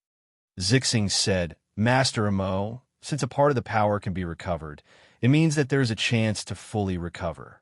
Moreover, this also means that your and my power have not completely disappeared. The reason why the power can't be called out is probably because it is suppressed by something. Mo Xiaofei's eyes lit up. In other words, my power can be restored now, because the thing suppressing me has disappeared. Zixing said with uncertainty, it may also be that this thing is weak. Continue to test Narukami Haru or leave first. Saburo Nagato is not in a good state. Mo Xiaofei said quickly. Once he finds Nagato Munakika, I am afraid that Nagato Munakika will immediately speculate that he has been to the dungeon from Saburo Nagato's reaction. Nagato Munakika may excuse himself to leave the banquet. I have fought with Nagato Munakika many times. To be honest, even if I recover this little bit, I am afraid I'm not his opponent. That was an unbelievably strong guy. He was clearly so old. Zixing frowned at this time. Outside the dungeon, there seems to be movement. I feel a strange aura. Because she had also recovered a trace of demon beast power, Zixing's sense of touch had also become sharper. Mo Xiaofei closed his eyes at this time, fully using the recovered power to strengthen his hearing.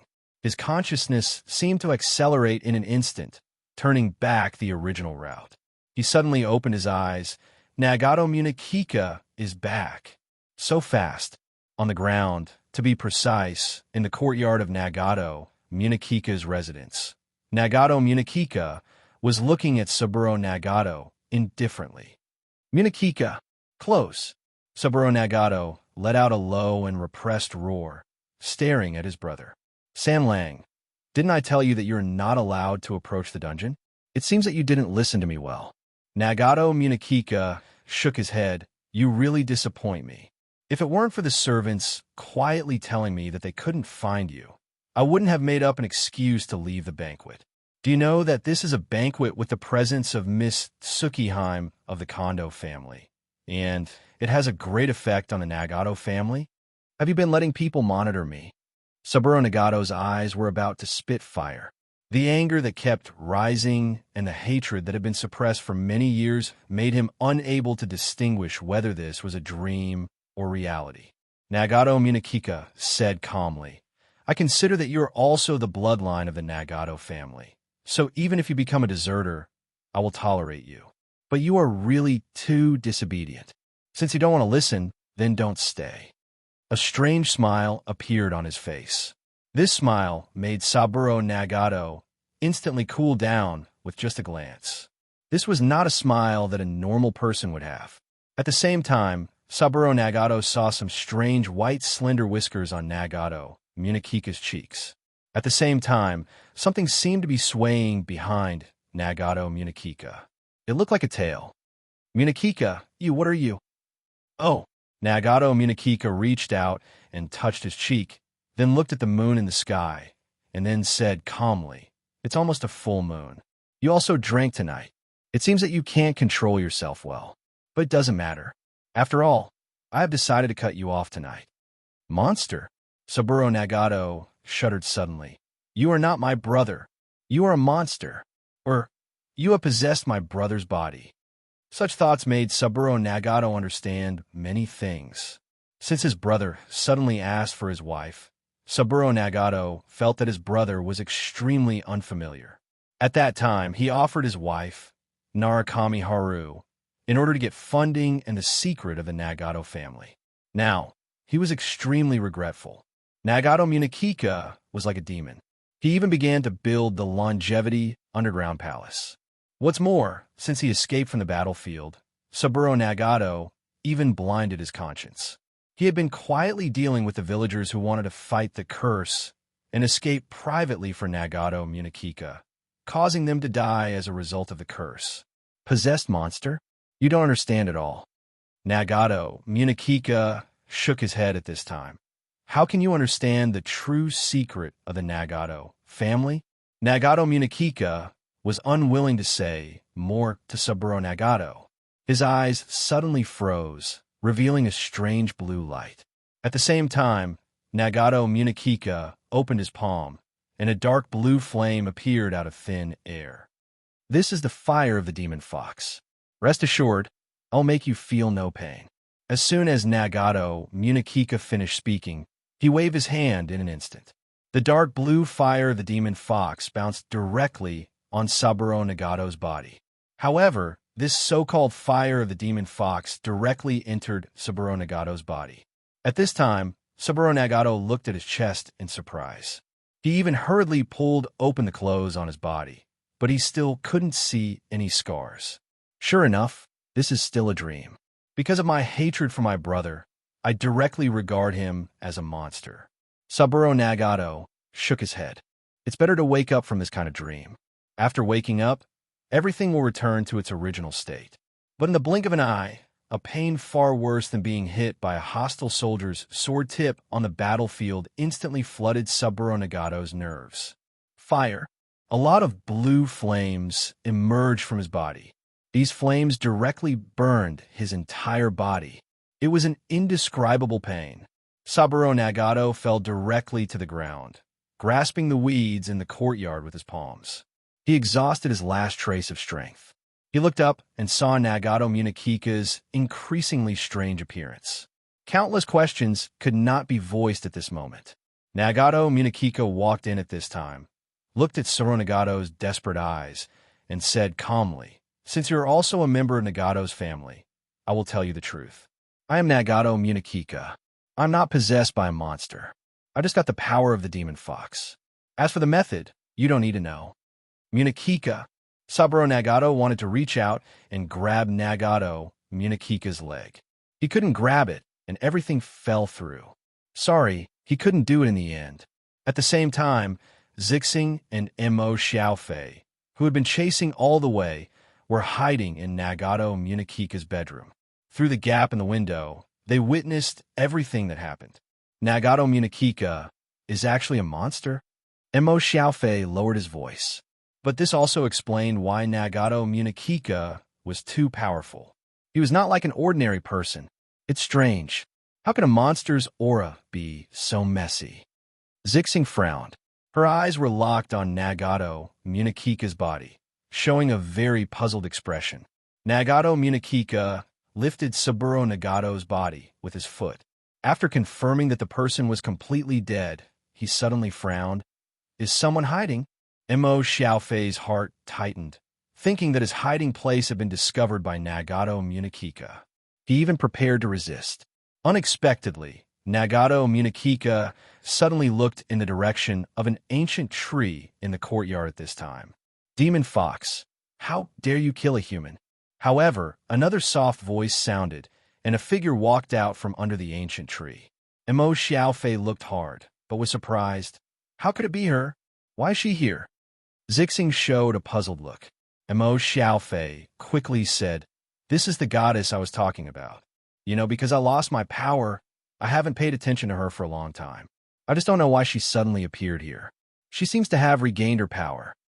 However, Purple Star made a shushing gesture and looked over with a dignified expression. At this time, the one who walked out from under the ancient tree was Kobayashi Haim, who fell into the unripe rice village's time reset at the same time as Emo Xiaofei.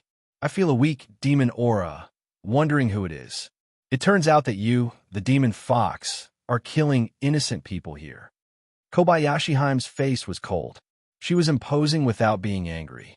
"God!" Nagato Munakika frowned. His expression was solemn, but he was still calm. "You are very weak. I can feel it. This little bit of God has no effect on me." Arrogant. You don't know what the power of God is." Kobayashi Haim snorted again. Her current state was indeed very bad. Her divine power was empty. However, as one of the 3 goddesses born by Amaterasu Amakami, she was tainted with the aura of the sun goddess, Amaterasu. She had a strong restraint against all evil. "It's just a fake." Nagato Munakika's face showed a strange smile again. The Saiyan demon Fox Fire appeared in Nagato Munakika's palm again. Kobayashi Haim had seen the strangeness of Nagato Munakika's demon Fox Fire not long ago. She didn't dare to be careless.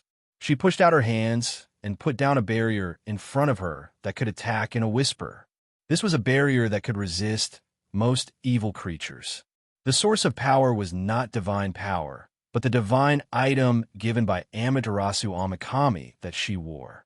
It was because of such a treasure that Kobayashi Haim was still fearless of a demon, like Nagato Munakika, even when her divine power was empty.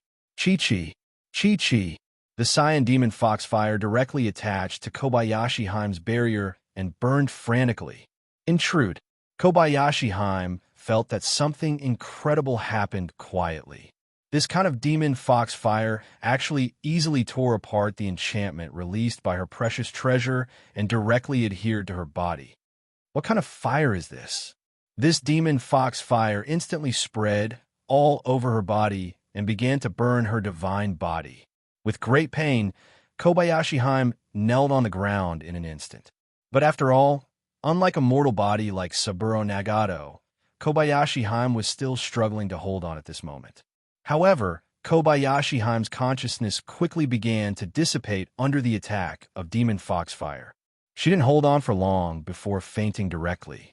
Nagato Munakika walked to Kobayashi Haim at this time, turned her body over, and lifted Kobayashi Haim up without saying a word. Nagato Munakika glanced at the upcoming full moon in the sky at this time. He suddenly sneered, picked up Kobayashi Haim's body, and returned to his bedroom. Mo Xiaofei and Zixing tried to hide as much as possible at this time, holding all their breaths. Nagato Munakika didn't seem to notice that there were outsiders hiding in his room. He directly carried Kobayashi Haim's body and walked into the mansion's dungeon through the secret passage in the bedroom. What kind of fire is that? Demon Fox fire. It's too scary. Mo Xiaofei was a little afraid at this time. He didn't know if he could resist it if his superpower was fully recovered. Zixing muttered to herself at this time. Why is this blue fire so similar to the legendary Green Lotus Hellfire of Kelowna Fox Clan? Green Lotus Hellfire? Seeing that Nagato Munakika had entered the dungeon, Mo Xiaofei spoke a little louder at this time. Zixing nodded. Green Lotus Hellfire is a strange flame that only the Fox Clan of Kelowna Fox Clan can master. It can be traced back to the Shang dynasty. Do you know Daji? Investiture of the Gods? Mo Xiaofei nodded subconsciously, but this is not a novel. Is it fictional? Lord Mo, Kelowna is much bigger than you think. Zixing shook her head. It's not convenient to talk about this kind of thing at this time. But if you want to know, you can go back and ask Dragon Lord. Kelowna Dragon Lord must know more than the records of my greedy wolf clan. Mo Xiaofei knew that Zixing seemed to have other concerns in her heart, so he did not ask immediately. He just planned in his heart that if he could go back safely, he must train his teacher well.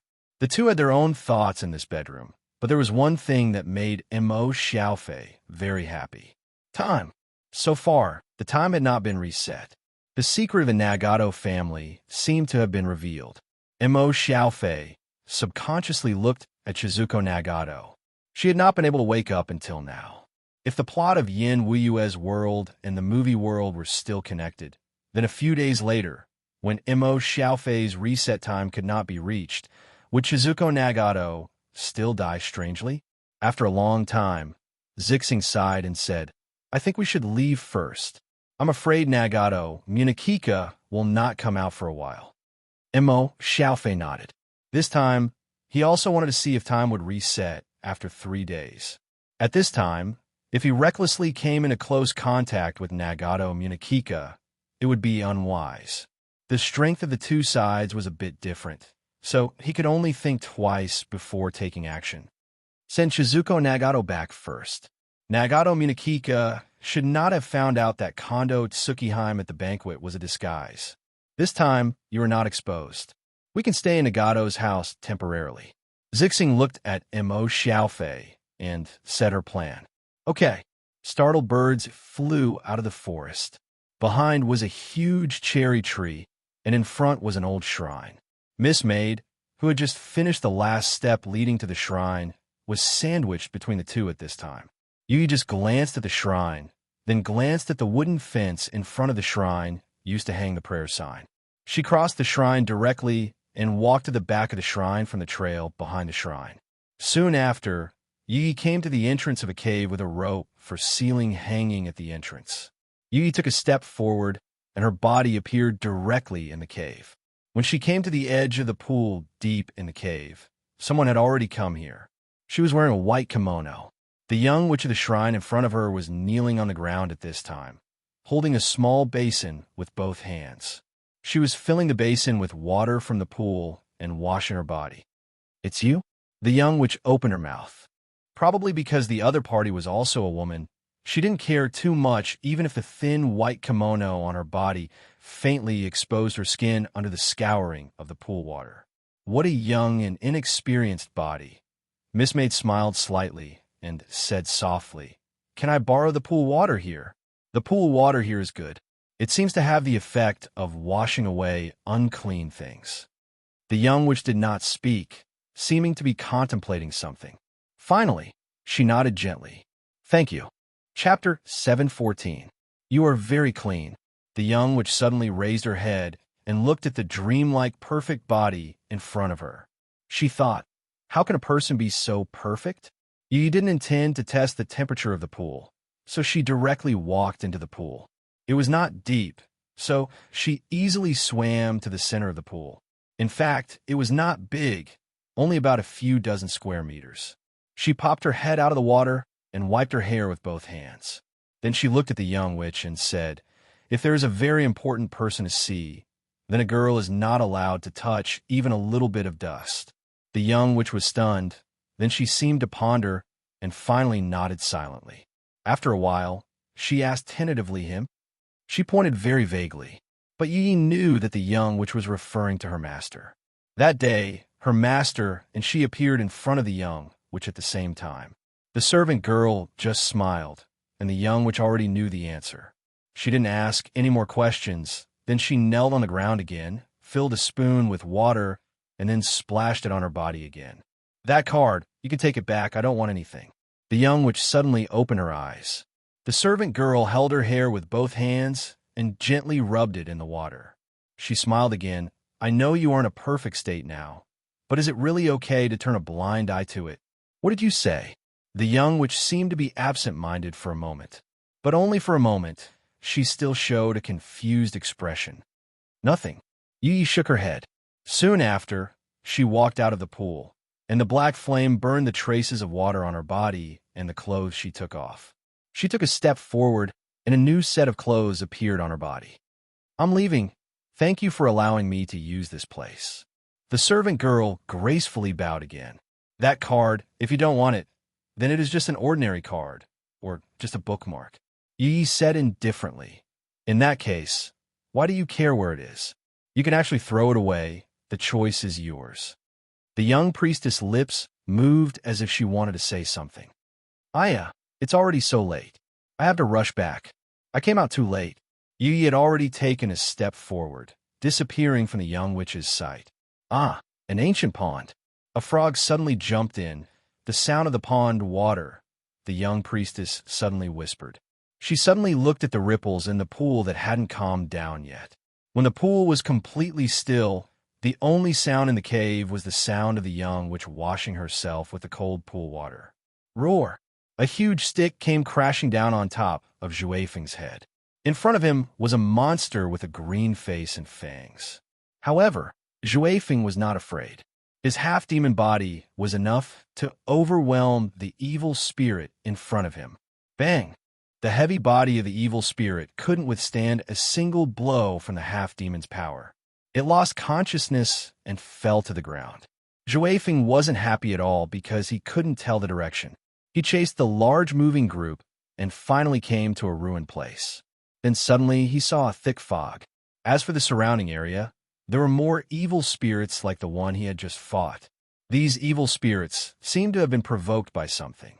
Some screamed in fear, some wept in grief, and some attacked wildly in a frenzy, until something seemed to suddenly emerge from the ground. Zhuifeng just felt that something seemed to entangle his legs. At the same time, in the extremely low visibility, those strange evil spirits around him also entangled something one by one, and then swallowed it, something like a tree root. Zhuifeng began to struggle to attack the old roots that entangled him, but in the end, he was still defeated. In panic, he was dizzy and seemed to fall asleep at any time. Just when he couldn't resist and his eyelids finally closed, the strange light ball that he got from the gift box suddenly hit him. He didn't know what happened next. This strange ball of light seemed to have directly entered his body. Inuyasha, Inuyasha. It seemed that someone was calling this name. Zhuifeng opened his eyes. It seemed to be spring. There was a touch of pink in front of him. Under the scattered cherry blossoms, a young woman of about 13 or 14 years old looked up with no expression. Dead woman. Zhuifeng was stunned. But at this time, he couldn't control his body and jumped directly from this cherry tree. This seemed to be another dream about Inuyasha, but this time seemed to be a little different from the previous dream. He seemed to have really become Inuyasha. While feeling the heart of the half-monster Inuyasha, he looked at everything that happened in front of him from a strange perspective. Guilty. At this time, Inuyasha was guilty. Under the gaze of the young witch, his eyes were wandering. Yesterday, the shrine was invaded. Inuyasha, do you know who it was? The young witch looked at him indifferently at the moment, just like when they first met. The half-monster boy showed a surprised expression at this time. What? Is there anyone who is not afraid of death who dares to break through your protection? Did anything happen at the shrine? How is the thing you are guarding now? You promised me that as long as I can ask for 100 big monsters and find 100 ancient books, you will give it to me. No. Who is the bastard? I must kill him. The young witch shook her head. I don't know. But even if the other party stole it, it can't be used. The half-monster boy asked in amazement why. The young witch said indifferently, because that thing needs my spiritual power to maintain it every day. Once there is no spiritual power, it can't be maintained. The half-monster boy hurriedly said, if it can't be maintained, what will happen? The witch said indifferently, it will disappear. The half-monster boy lost his voice. How can this be? The young witch said quietly, in fact, it doesn't matter if it disappears. My duty is just to guard it and not let it be obtained by others to do bad things. In theory, if this thing doesn't exist, there is naturally no danger of being obtained. Maybe this is better. Since you don't know, then I will go back. The young witch quickly left in front of the half-monster boy.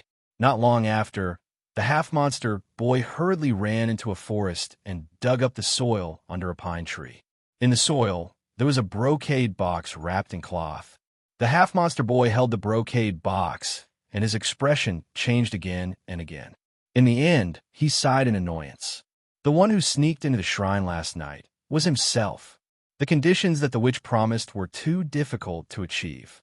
He should have left this place last night, but the reason why he stayed was because he wanted to see if he was discovered. That's right, it was to be safer. If he wasn't discovered, at least he could maintain a harmonious relationship with this damned woman. This damned woman's healing methods were not bad. If he was injured in the future, he could still come and find her. The half-monster boy thought of countless reasons to convince himself. But I didn't expect that damned woman to inject her spiritual power every day. The half-monster boy bitterly smiled. If I knew this, I wouldn't have spent so much effort to get it out. Now, I have to return it secretly. No, the damned woman just told me this, and she returned it. Doesn't this mean that I stole it? Damn it. What should I do? Don't worry about it. A clear female voice. Why? The half-monster boy subconsciously responded to the sudden voice, and then his face changed dramatically. He turned around instantly. Damned woman, you. How can you, Inuyasha? Your head is really bad. The young witch shook her head and then became indifferent. But it doesn't matter anymore, because I will purify you. Wait, I didn't mean it. The half-monster boy stepped back in horror. Your request is too difficult. There are too many monsters in this world. I can't defeat some of them at all. Since you can't fulfill your promise, don't agree. The young Miko-sama had already knocked a powerful arrow on the bowstring. I hate lies. The tearing pain came out of his body, and the half-monster boy's shoulder was easily hit by the arrow shot by the witch. Resisting the pain, the half-monster boy threw away the brocade box in his hand in panic, turned around, and fled. Whoosh, whoosh! There was a sound in his ears, and the half-monster boy's back was hit by another arrow. The powerful spiritual power even began to purify the monster energy on his body, making him feel extremely painful. This damned woman really wants to kill me. Inuyasha, if you dare to step into the shrine again, I will kill you. The voice gradually faded away. The half-monster boy fled to the edge of the river with a pale face, and he had exhausted all his strength. After escaping from death, he really understood the terrifying power of the young witch. The half-monster boy gritted his teeth at this time, pulled out the arrow on his body, and seemed to become weaker. He finally fell directly to the river and fainted. Zhuefeng's perspective suddenly became dim, and he couldn't see anything. But another independent perspective was still very clear. It was like a soul leaving the body. No wonder when it was my turn, this damned woman wanted to kill me. It turned out that you were wrong first. Zhuefeng shook his head secretly. Even if he understood the cause and effect, he didn't seem to have anything to do. But this dream was a bit long. No. Zhuefeng's face suddenly changed dramatically. He was not sleeping normally, but in a coma. He fell into a thick fog, and then he was swallowed by something. What should I do? Damn it. Zhuefeng was quite anxious, and he even kept trying to wake up the unconscious Inuyasha. At this moment, a faint voice suddenly came into Zhuefeng's ears. Zhuefeng felt that he seemed to have heard this voice somewhere. Zhuefeng, are you willing to be the greedy wolf? It was a kind, gentle, and low voice. On the river in front of him, a small light ball suddenly emerged from the water. In an instant, the world darkened, and everything around disappeared, leaving only him and the floating light ball in front of him. You? Who are you? Have I seen you before? Zhuefeng was full of vigilance for the strange changes around him, and the same was true for the light ball that he couldn't get rid of. It doesn't matter who I am. What's important is that I didn't expect this place to reduce my restrictions to this extent. The voice from the light ball gradually became clear. Perhaps this is the real gift for you. It allows me to come out of the cage and see you. You are. Who are you? Zhuefeng had a faint feeling of sadness in his heart. He walked towards the light ball subconsciously, and the name in his heart gradually became clear. I will open the real greedy wolf star that belongs to you. Oh no, I've been discovered. The light ball's voice was a little anxious.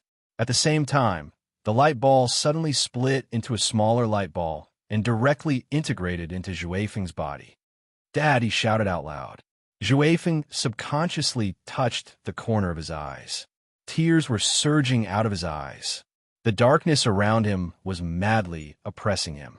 At the same time, a strange force began to radiate from Juefeng's soul. Remember, you must be careful of the greedy wolf.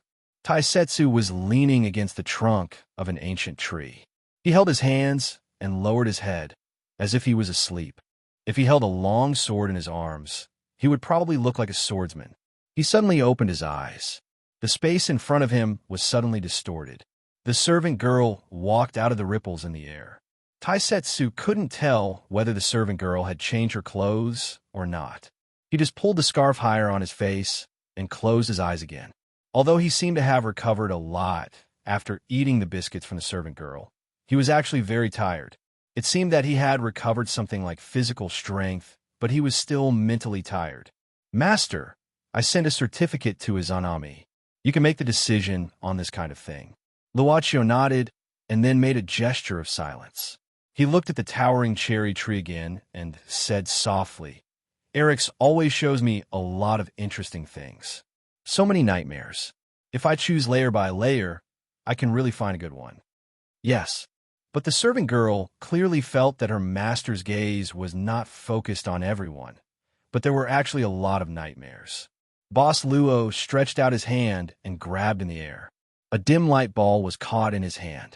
The boss said indifferently, Mr. Greedy Wolf of the previous generation, this is a bit too much. The light ball began to struggle wildly. Boss Luo said indifferently, this meeting is a Christmas gift for you as a former customer, but Mr. Greedy Wolf is a bit against the rules. In this case, the Christmas gift that I originally intended to give to Juefeng is offset. Hearing this, the ball of light gave up struggling and quieted down. Chapter 7:15. After sending the white light ball back to the place where it should stay, Yin Wuyue's world suddenly shook. The source was the fallen petals of the huge cherry tree. Countless petals drifted with the wind, as if there was a huge cherry rain in Yin Wuyue's world. The petals fell to the ground and turned into seeds. One by one, huge trees suddenly rose in the city-state of Yin Wuyue's world. A large number of active tree roots emerged from the earth, devouring individuals one by one. Feeling that the whole world was in a panic, Taisetsu suddenly opened his eyes, pulling off the key on his body. A huge tree root suddenly appeared at this moment. The key turned into a golden sword, cutting off the tree root directly. Taisetsu snorted coldly. The broken tree root seemed to be afraid of something, slowly diving into the ground and disappearing. Boss! Taisetsu frowned, looking at Luochio. Boss Luo shook his head. Miss Maid looked at Taisetsu and said, don't mind it. Have you forgotten what Erex said when signing the contract that he had to pay the transaction fee? Taisetsu was stunned and recalled. Erex promised to give him 1/3 of the true soul of Yin Wuyue's world. But because he didn't get Yin Wuyue's world, he used an old leather case as collateral. Since this old leather case was only used as collateral, it meant that Erex needed to get it back. There was only one way to get it back, which was to submit 1/3 of the original true soul. This guy is forcibly robbing the soul of Yin Wuyue's world. Taisetsu couldn't help showing a horrified expression. This is the real world-class nightmare. Yi nodded. It depends on whether Erex can succeed under Izanami's anger. At this time, the boss made a shushing gesture and looked at the huge cherry blossom tree. With a pale face, Erex wiped the blood from the corner of his mouth with his finger. He glanced at the red stain on his finger and no longer paid attention to his injuries. From the moment Izanami exposed her true form, he knew that his plan had failed. 1/3 of the world's worth of true souls in exchange for the club's help. However, when he had to choose between Izanagi and Izanami, he chose the wrong Izanagi, which led to Izanami's desperate counterattack. It was truly a case of one wrong move, and the whole game was lost. But if he chose Izanami, then this 1/3 of the true souls would be extremely cheap. The club would even suspect that they were making a loss. But even so, the club would still take action. This was the spirit of the contract. Because of the choice, one side would be easy, while the other side would be very difficult. Therefore, the overall price would be relatively cheap. Eric's couldn't help but smile bitterly. If he had investigated more about Izanami, he wouldn't have lost, even if the number of true souls he had to pay was more than 1/3 of the number of true souls in Yin Wuyue's world. But Eric's wasn't a self-remorseful person who would be depressed after suffering setbacks. He soon understood what he needed to do at this moment. Try to get as many true souls as possible to pay for the club's help, exchange for his box, and then leave Yin Wuyue's world. As long as he returned to the main world, Izanami wouldn't dare to chase after him easily, and he would be safe. The only pity was Meiji. In a certain section of the huge cherry tree, Eric's looked at Meiji, who was almost merged with the cherry tree. Only half of her body was exposed. He reached out and gently stroked her face. Meiji devoured this world. This was the beginning of the cherry blossom petals floating to the whole earth, feeling the creatures being constantly swallowed, and at the same time constantly extracting the power of this nightmare. Eric's pale face began to recover a little color. He sighed. She is indeed the perfect vessel. What a pity. But Eric's frowned in an instant, because he clearly felt that there was some abnormality in the body of this perfect vessel that he couldn't control at this time. The power of the nightmare began to weaken and seemed to have a tendency to break. And as the creator, the connection between him and Meiji was also cut off at this time. Who was secretly destroying the club side? No. Eric's denied this idea almost immediately. He knew clearly what the club's position was, which was aloof from everything. They disdained to do such a small thing. Eric's subconsciously put his forehead on Meiji's forehead and then closed his eyes. Not long after, Eric's opened his eyes with a dignified look. Hakata, Yin Wuyue still hides such a thing? Shameful intruder. How dare you plunder my true soul? A cold and resentful voice appeared behind Eric's at this time. The intruder was Izanami, an ugly body and a horrible gaze that hated everything. Eric's face slightly changed, but he soon calmed down, because he found that there was an earlier intruder in Yin Wuyue's world, Hakata no Orochi. Ms. Izanami, I think we can have a good talk, Eric said calmly. Izanami sneered and approached step by step. Eric's said indifferently, I'm not your opponent, but if you want to kill me, at least you have to pay a heavy price. If so, I'm afraid you can't keep Yin Wuyue's world. Shameful intruder. Do you think I'll believe you? Izanami didn't listen to him at all. A huge amount of water of the underworld began to gush out from behind her. Eric's felt the horror of the water of the underworld, and his heart beat fiercely. As expected, facing a weak divine power, it was still too difficult for him to deal with her. Hakata no Orochi has reappeared, Eric said slowly, and there's a piece of bad news for both of us. Hakata no Orochi is collecting the world authority that you took away from him, from Sangizi. Izanami didn't let the water of the underworld disappear. She just locked her eyes on Eric's. This intruder had a strange power. Even as a weak divine power, she would fall into a trance because of his magical power. Not long ago, in Yaxin Hall, she fell into a short illusion because of the influence, which gave this hateful intruder a chance to escape. Eric's shook his head and said, I accidentally discovered the existence of Yin Wuyue, and I easily obtained nearly 1/3 of the world authority. At first, I thought it was because you and Izanagi were in charge of this world, so the authority was not concentrated, so I could succeed. Now it seems that this is not the case. The fundamental reason is that this part of the authority has been completely branded with a certain brand. Its true owner is just sealed. What I got is just the owner's item. Izanami, I think even you can't do anything about this part of the authority.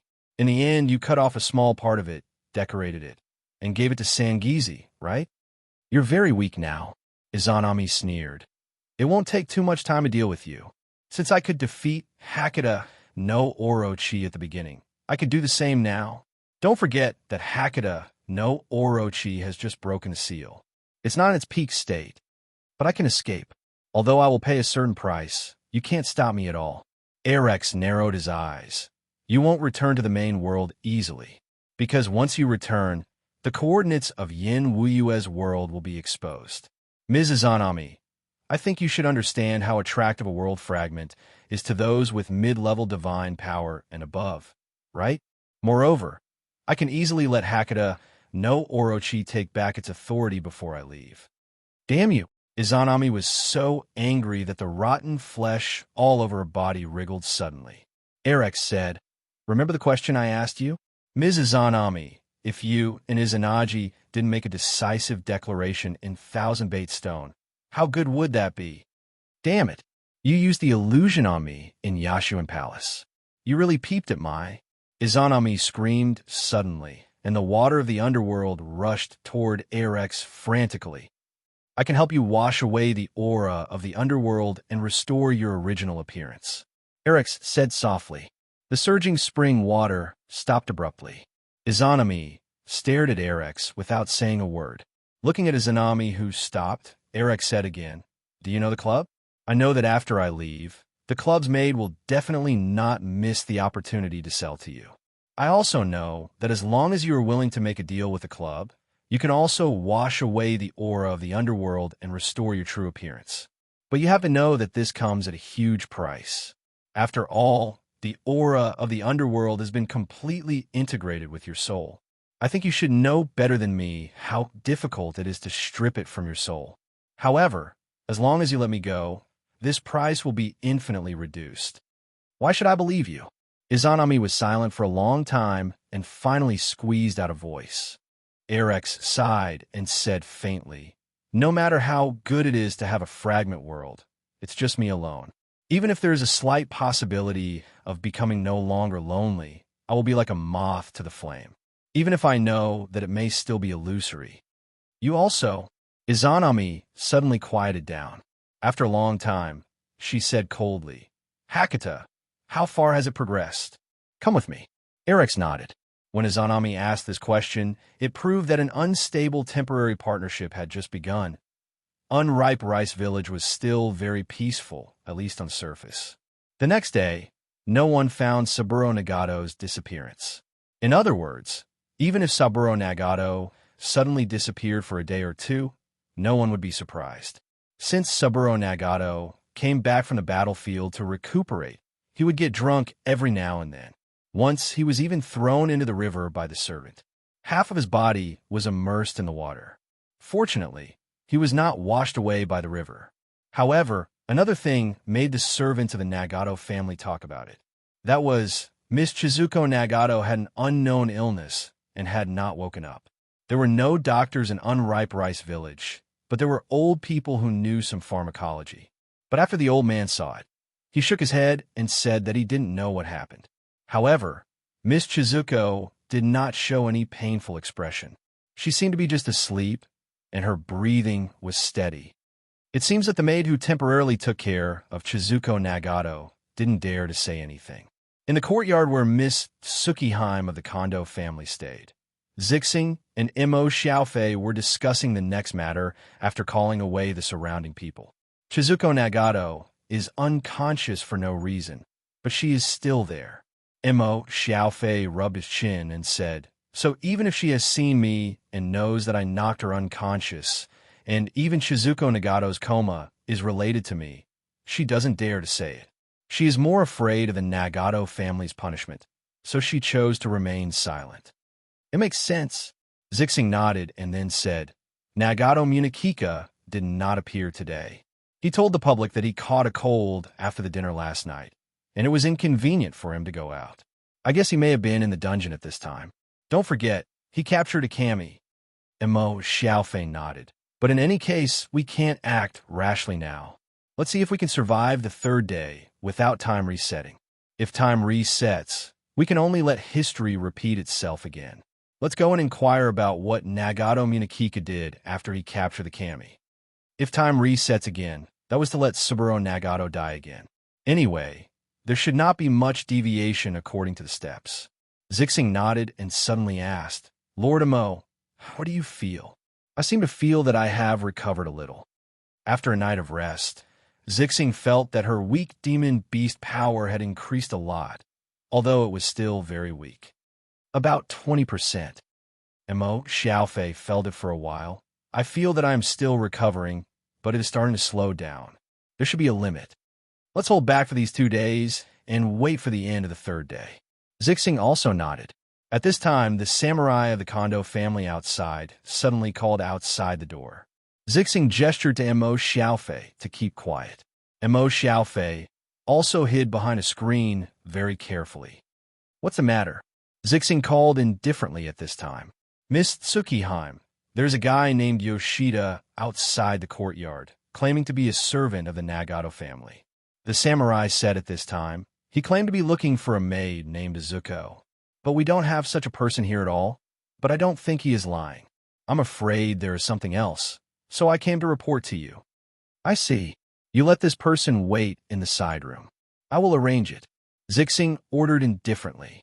Yoshida, is there news about the vague engraved words under the foundation of the Fox Demon Stone statue? Yoshida, what's the matter? Sure enough, it's Miss Izuko. I told you. But the samurai outside insisted that I am a liar. Yoshida said flatteringly at this time. Let's talk about the matter. Zixing was still wearing a veil this time, but her eyes were faintly majestic. Yoshida was shocked. He didn't dare to look up. He lowered his head and said, This is the case. About the engraved words on the stone statue base that Miss Izuko mentioned, I went back and asked around. I really found a copy in a family in the village. Miss Izuko, I know you are interested in this, so I spent a lot of effort to get it. Zixing nodded calmly and said, Well done. I will tell my Miss Tsukihime after I go back and let her and Master Nagato put in a good word for you. Show me the thing first. A scroll that was almost moldy was slowly pushed in front of Zixing by Yoshida. This guy even opened it for Zixing very carefully. Zixing had always been very fast at reading things. She could read 10 lines at a glance, and she even had a photographic memory. With just a glance, she could almost understand the content. She looked calm. Yoshida was used to observing people's expressions, but he couldn't see the depth of her expression. It seemed that Miss Izuko of the Kondo family was not too surprised. Yoshida couldn't help but feel a little disappointed. But Zixing was far from being as calm as she looked from the outside at this moment. Chapter 716. Hakata was so happy that it didn't feel gloomy when it was attacked by the successor of the Zhanlu sword after it broke the seal. Now, it was sitting on a hillside covered in green grass. Beside it was a cherry blossom tree that seemed to never wither. However, Hakata didn't appreciate the beauty of the cherry tree at all. It was still the unlucky Shutendaji who was swallowed by Hakata. Every part of its body could be described as a beautiful man. However, when it opened its mouth, its sawtooth-like teeth completely destroyed its beauty. However, the blood that kept flowing out of its mouth, maybe it was a bit of a bloody aesthetic. Yamataroki was holding a severed arm from a certain monster and biting it. Behind it, a large number of corpses of wraiths, 8 million gods, reincarnated monsters, and warriors had now piled up into a small hill. Of course, nothing here had a physical body, including the bones that were spat out after being eaten and the corpses that hadn't been eaten yet. Everything here was built in the spiritual world, where it was a place where souls could be unshackled. While eating the thing in its hand, Hakata looked at the cherry tree in front of it subconsciously. It should be similar to the towering sakura tree in the outside world. Within this sakura tree that was countless times smaller, there was also a girl in a kimono. What a perfect container! Yamato Oroki couldn't help but exclaim. It could clearly feel how much effort it took to build such a container. Speaking of which, Yamada no Orochi was an anomaly among the Shangliu clan. The Shangliu family was famous for its superb recovery ability. The most complete Shangliu family had 9 heads. However, since the first generation of Shangliu family had 1 head chopped off by the human emperor Xianyuan, all Shangliu family members seemed to have lost the possibility of evolving into a 9-headed Shangliu. Even so, as long as one of the 8-headed Shangliu family members was still alive, their bodies would never stop growing. Although Yamada no Orochi was also a gang leader, it didn't have the powerful regenerative power of the Shangliu clan. On the contrary, it seemed to be a kind of compensation. Without the powerful regenerative power, Yamada no Orochi had a more mysterious soul power.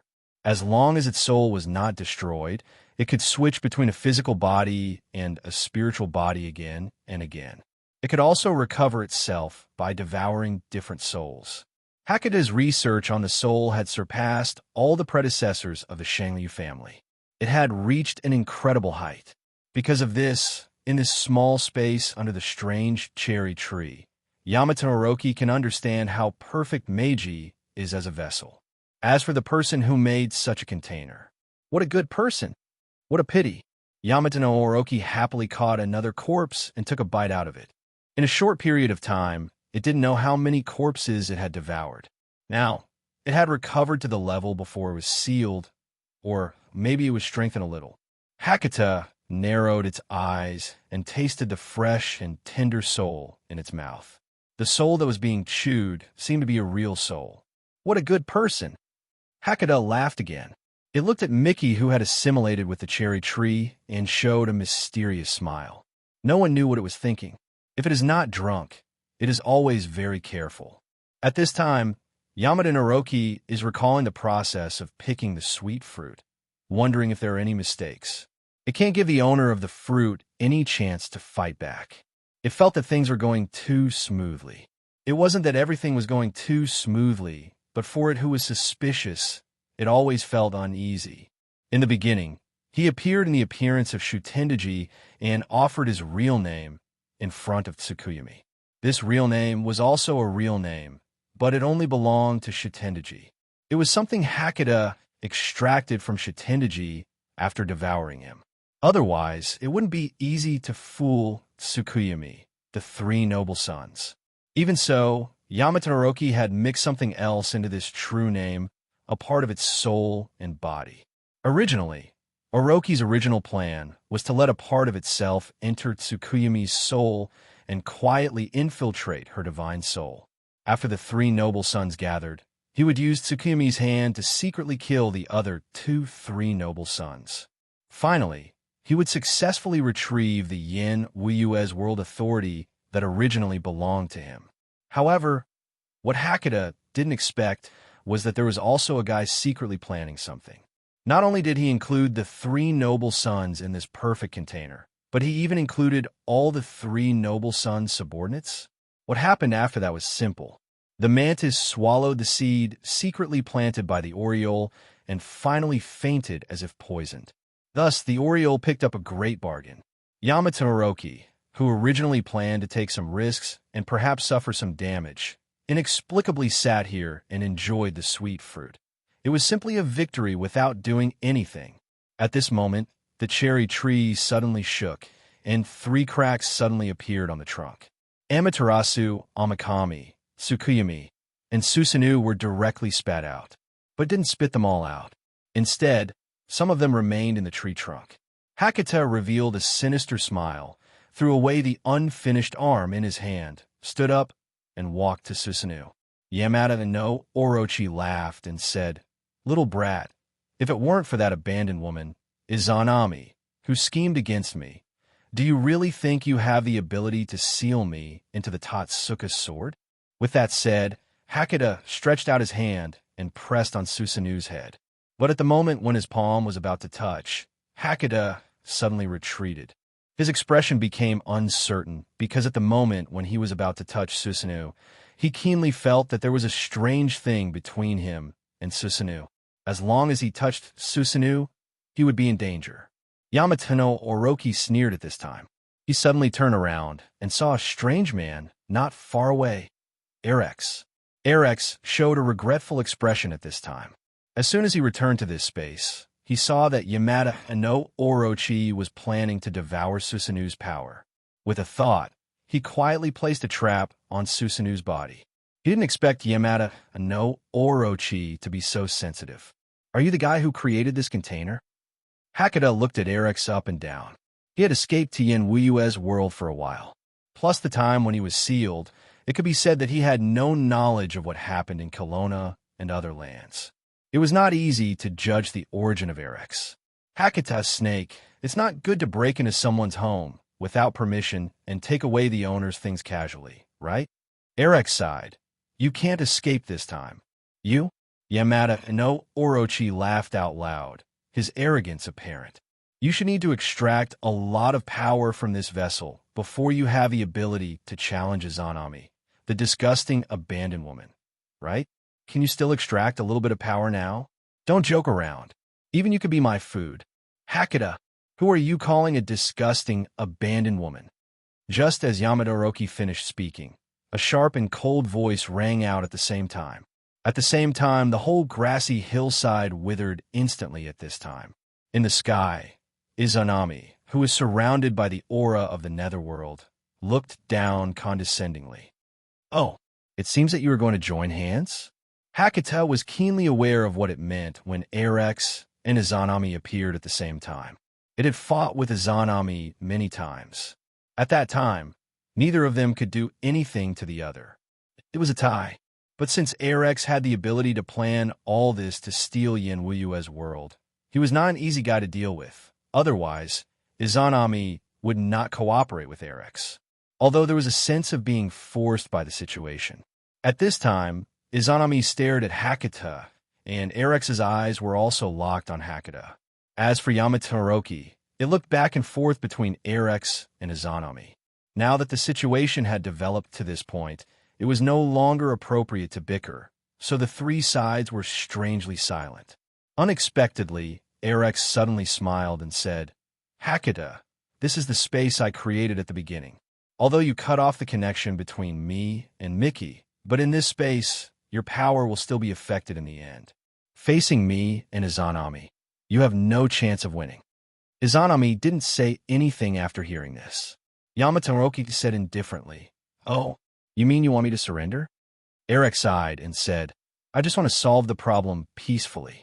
Using force is the most barbaric behavior. Including facing Izanami, I had a reason to negotiate at the beginning, but it was a pity that we didn't reach an agreement. Yamata Orochi suddenly raised his fist, exhaled, and sneered. The bigger the fist, the more reasonable it is. In addition, put away your little tricks. When it comes to the attainment of soul, I am the ancestor. You are just a clown. Yamata no Orochi suddenly loosened its clenched fist, and ripples spread out from its fingers. At the same time, the strange space of the entire hillside began to crack like a mirror, and the dense cracks began to spread everywhere. Erex's face changed slightly. After weighing everything, he suddenly shouted, Izanami, hurry up and take back Sanguiko. I don't need you to teach me. Izanami snorted coldly. She turned her palm and slapped toward Hakata frantically. Her attack was the aura of the netherworld that could even pollute the soul. Hakata snorted disdainfully at this time. He slapped Izanami forcefully and repelled her with one blow. Izanami, others are afraid of your netherworld ghost aura, but I'm not. In the past 1,000 years of being sealed by you, my consciousness has been studying how to crack your ghost aura. You disgusting, abandoned woman. Hakata, you are courting death. Abandoned woman, you dare to leave Yasun Hall. You are the one who is courting death. Hakata suddenly laughed wildly. You and I are on par. You have not left Yasun Hall and sat firmly at the origin of the world fragment. I am indeed not your opponent. But you left. Stupid, abandoned woman. What's even more stupid is that since you left, don't try to maintain Yin Wuyue's operation while dealing with me. And the clown over there, I told you not to be narrow-minded. In terms of soul, I am your ancestor. While blocking Izanami's attack, Hakata's other arm suddenly grew at this time. The palm turned into a ferocious tongue. The arm turned into a snake's body. It did not bite toward Erex, but it opened its bloody mouth toward the cherry tree. Just when the arm turned into a poisonous snake and was about to touch the cherry tree, it was blocked by something. Erex's body twisted and disappeared, replaced by another Erex standing under the cherry tree. In each of his hands, he held a cross plate used to control puppets. The two small puppets, under the control of the threads of the crossplate at this time, resisted Hakuda's snake hand abruptly. With this block, Yamato-Naoki's snake hand was unable to advance even half a step further. Seeing this, Izanami did not want to miss this opportunity. She suddenly opened her rotten mouth and spat out an endless amount of water from the yellow springs. The contaminated water of the underworld instantly swallowed Yamato-Naoki's entire body. At this time, Yamato-Naoki let out a muffled groan, as if it was enduring great pain. Seeing this, Arex hurriedly came to Meiji's side, trying to restore the broken connection between him and Meiji. The plan to steal Yin Wuyue's time had failed. There were too many variables, so it was not good to take risks. What he was most eager to do now was to extract enough true souls from the container to exchange for the things he had pawned in the club. Mickey, Arex called her softly. On the other side, Izanami, who was crazily suppressing Hakuda's snake, could still spare some strength. At this time, a part of her ugly body was split into rotten flesh and blood. The flesh and blood fell on the ground and instantly became bigger. In the blink of an eye, it turned into an extremely beautiful doppelganger, directly coming to the cherry tree. This doppelganger did not look at Arex, but waved her hand towards the cherry tree, intending to rescue the three noble sons in this way. The screams of Hakuda's snake became louder and louder. Meiji. Arex put his forehead in front of Meiji's forehead again, and Izanami's beautiful doppelganger had successfully rescued Susanoo, one of the three noble sons. The next target was Amaterasu Amikami. Arex, Meiji's eyelids moved slightly, and she slowly opened her eyes. Arex saw that the connection had been reconnected, and subconsciously breathed a sigh of relief. Unexpectedly, at this moment, Meiji's eyes suddenly shot two thick golden lights directly into Arex's eyes. A dash! A dash! Two consecutive screams sounded. One was from Arex. At this moment, his eyes were shot by the golden lights, and he covered his eyes in pain, kneeling on the ground in pain. On the other hand, Izanami's beautiful doppelganger's arm was directly pierced through by the rescued Susanoo. "Ah, so painful! Ha! I lied to you." At this moment, Hakuda's snake, who was eroded by the water of the netherworld, once again laughed wildly. Its body shook, and the water of the netherworld around it was expelled. "Idiot! The three noble sons have part of my power.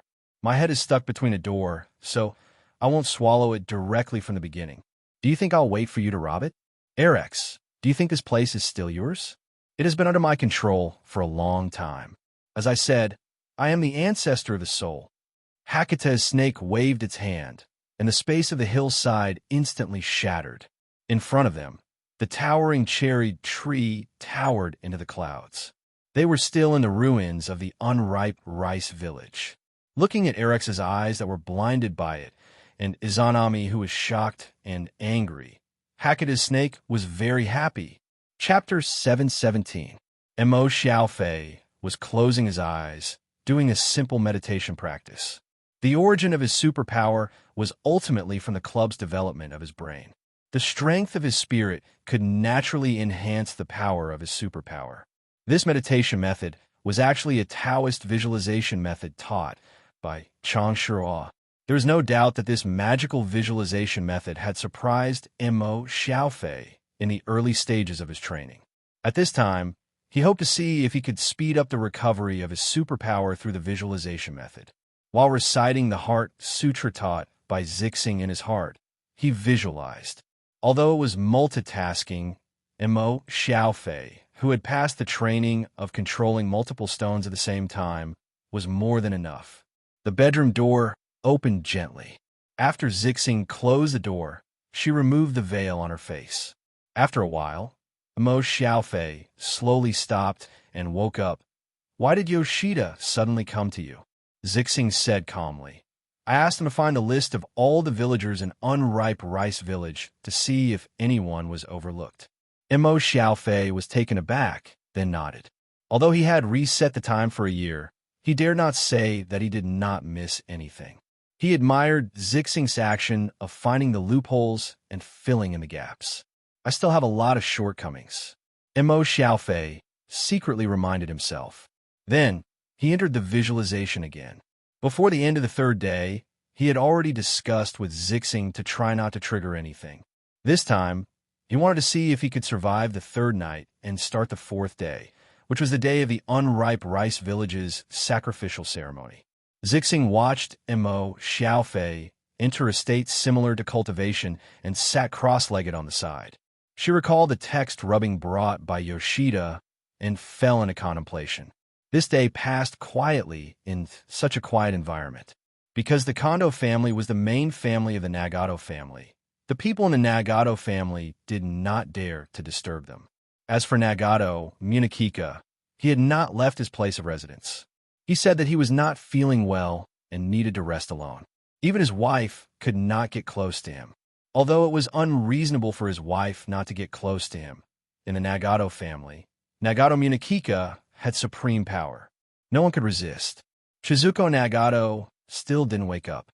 She just arranged a maid for her and fed her some rice soup for 3 meals. Saburo Nagato also did not appear, and the servants did not mention it much.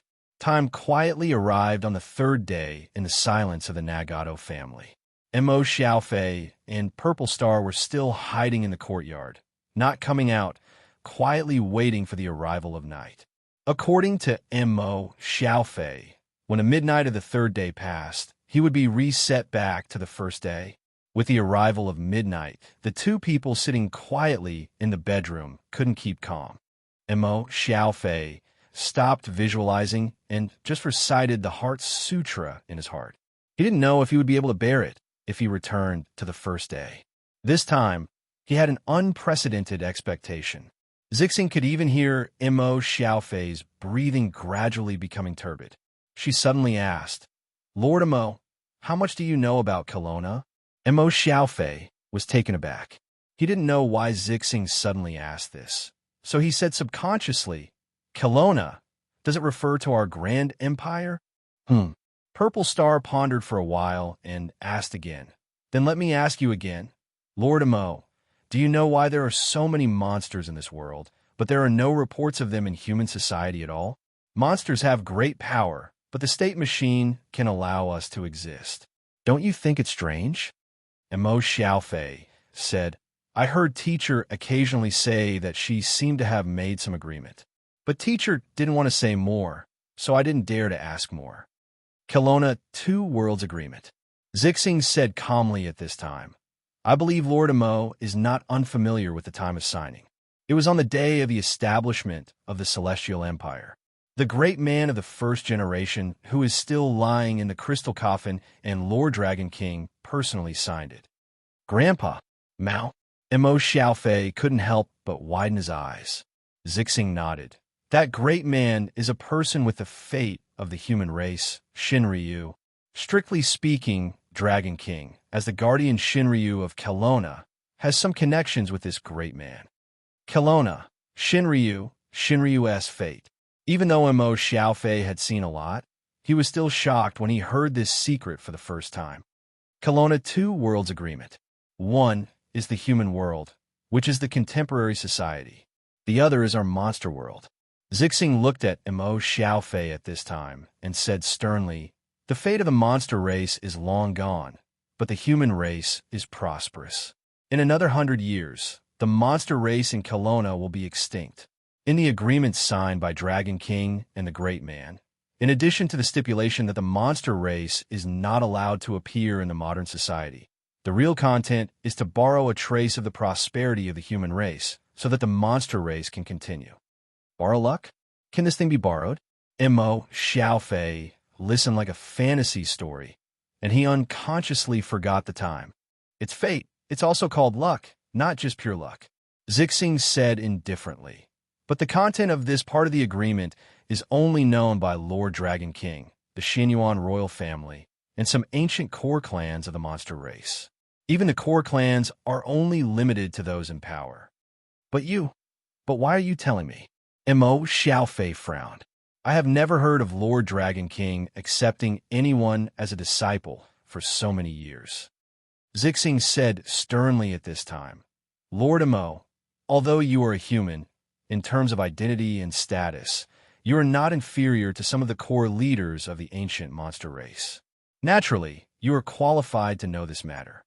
Emo Xiaofei never thought that he was just a student of Long Shuo, but all of a sudden, he imagined a little bit if a group of big and small monsters in front of him were all respectful in front of him that day. He immediately shook his head. Not only could he not accept it, but he even felt a little conflicted.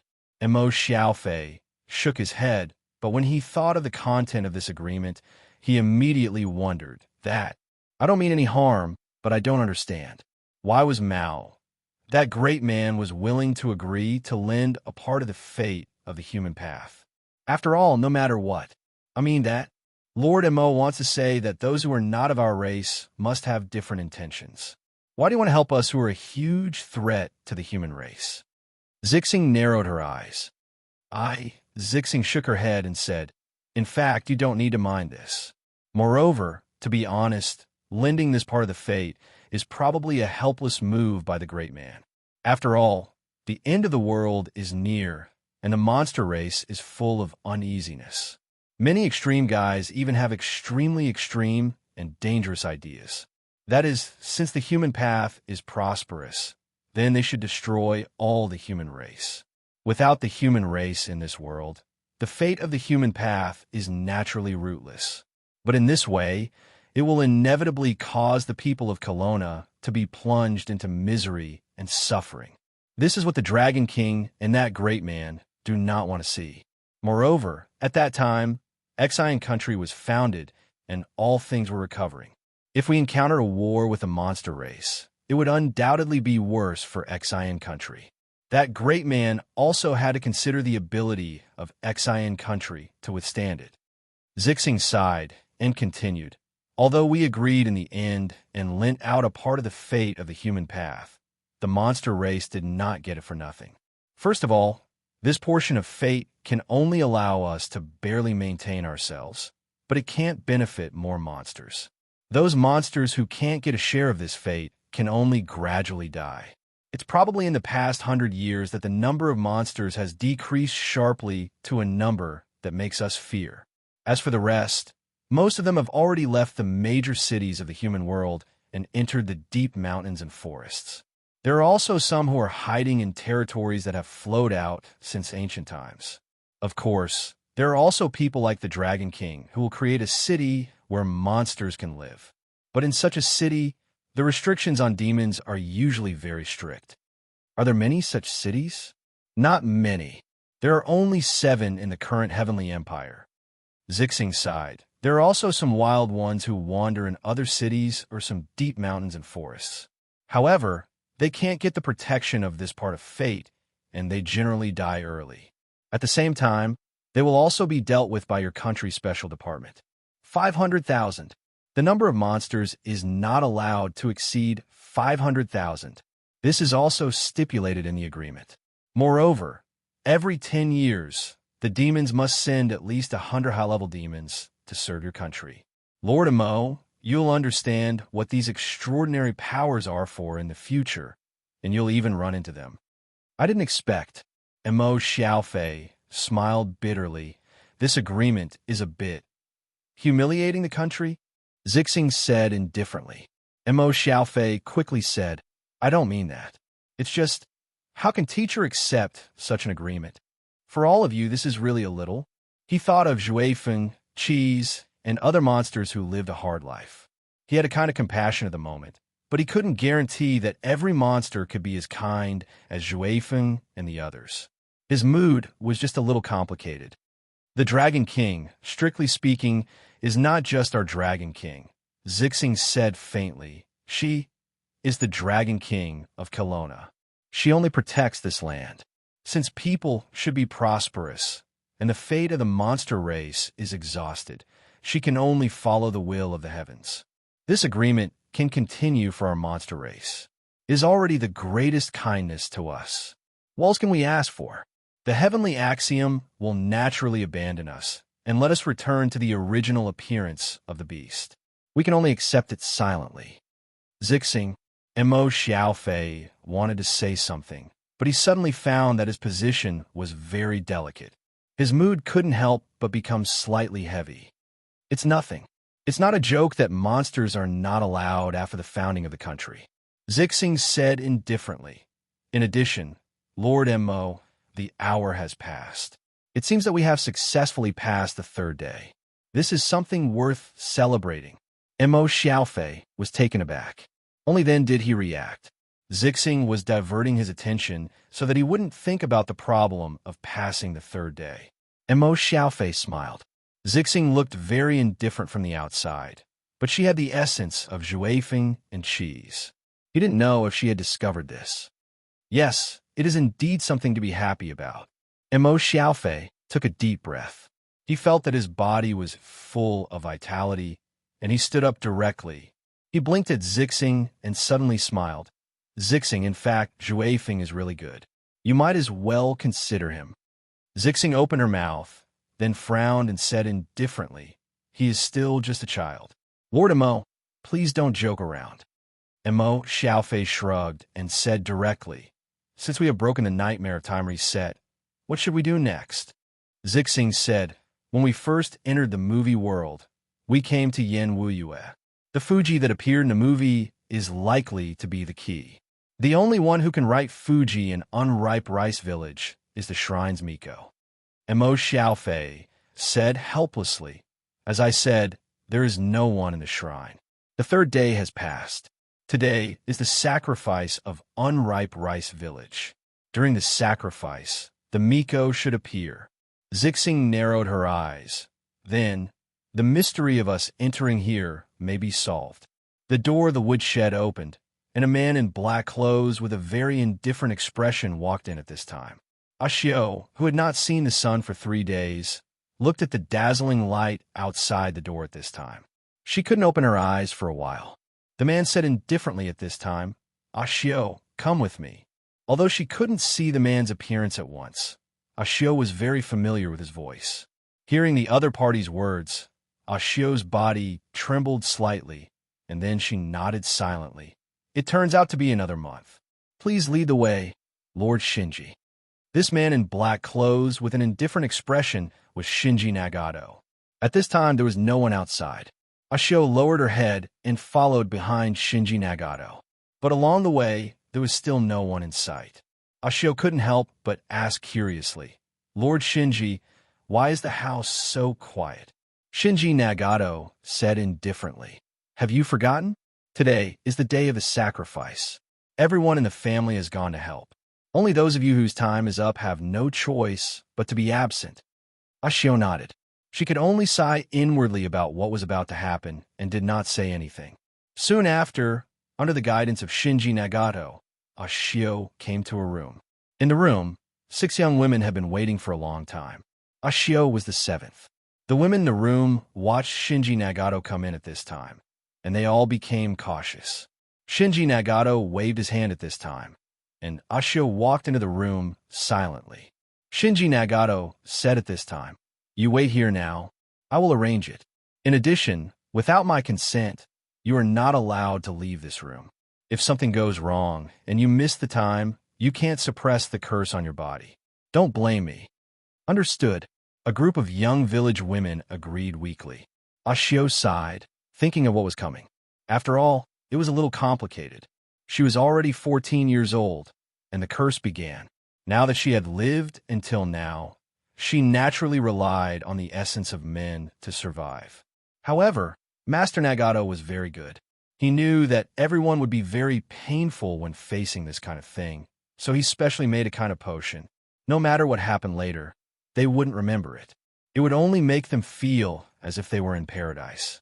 Waiting in boredom, Ashio thought that she had not seen Miss Tsuruko for a few days. She did not know how she was doing now. Did she have a quilt to sleep? Did she have enough to eat? Was she bullied? As she thought about it, Ashio suddenly heard a sobbing sound. She subconsciously looked over and found that there was another girl in the room. She had been hiding in the corner at the beginning, so she hadn't noticed. Were there actually 8 people in total this time? A new face she had not seen before, and she was so young? Ashio was stunned. So she moved to the girl who was hugging her knees and crying secretly. She asked worriedly, "Are you okay?" I'm scared." The girl raised her head at this time, her eyes red. She had been crying for a long time. Ashio touched the girl's head, looked at her age, and whispered, "Oh, is this your first time? Just turned 14? Well, I just turned 1 this month. Today is the last day." The girl nodded. "Originally, I shouldn't have come here, but today is the day of sacrifice. The men in the village have to help. So, I can only come here. It's okay. Second Master Shun will give us some magical potion later. We will forget what happened, and we can still be happy and survive." Ashio comforted. Really? Yeah." Ashio smiled slightly, like the girl's sister, gently hugging her frightened body. "Don't be afraid. I will be with you. By the way, my name is Ashio. What's your name?" "Bamboo." The girl wiped her tears, opened her pure eyes, and whispered, "My name is Bamboo." The door of the room opened again, and Shinji Nagato walked in with a tray in both hands. On the tray, there were 8 small cups.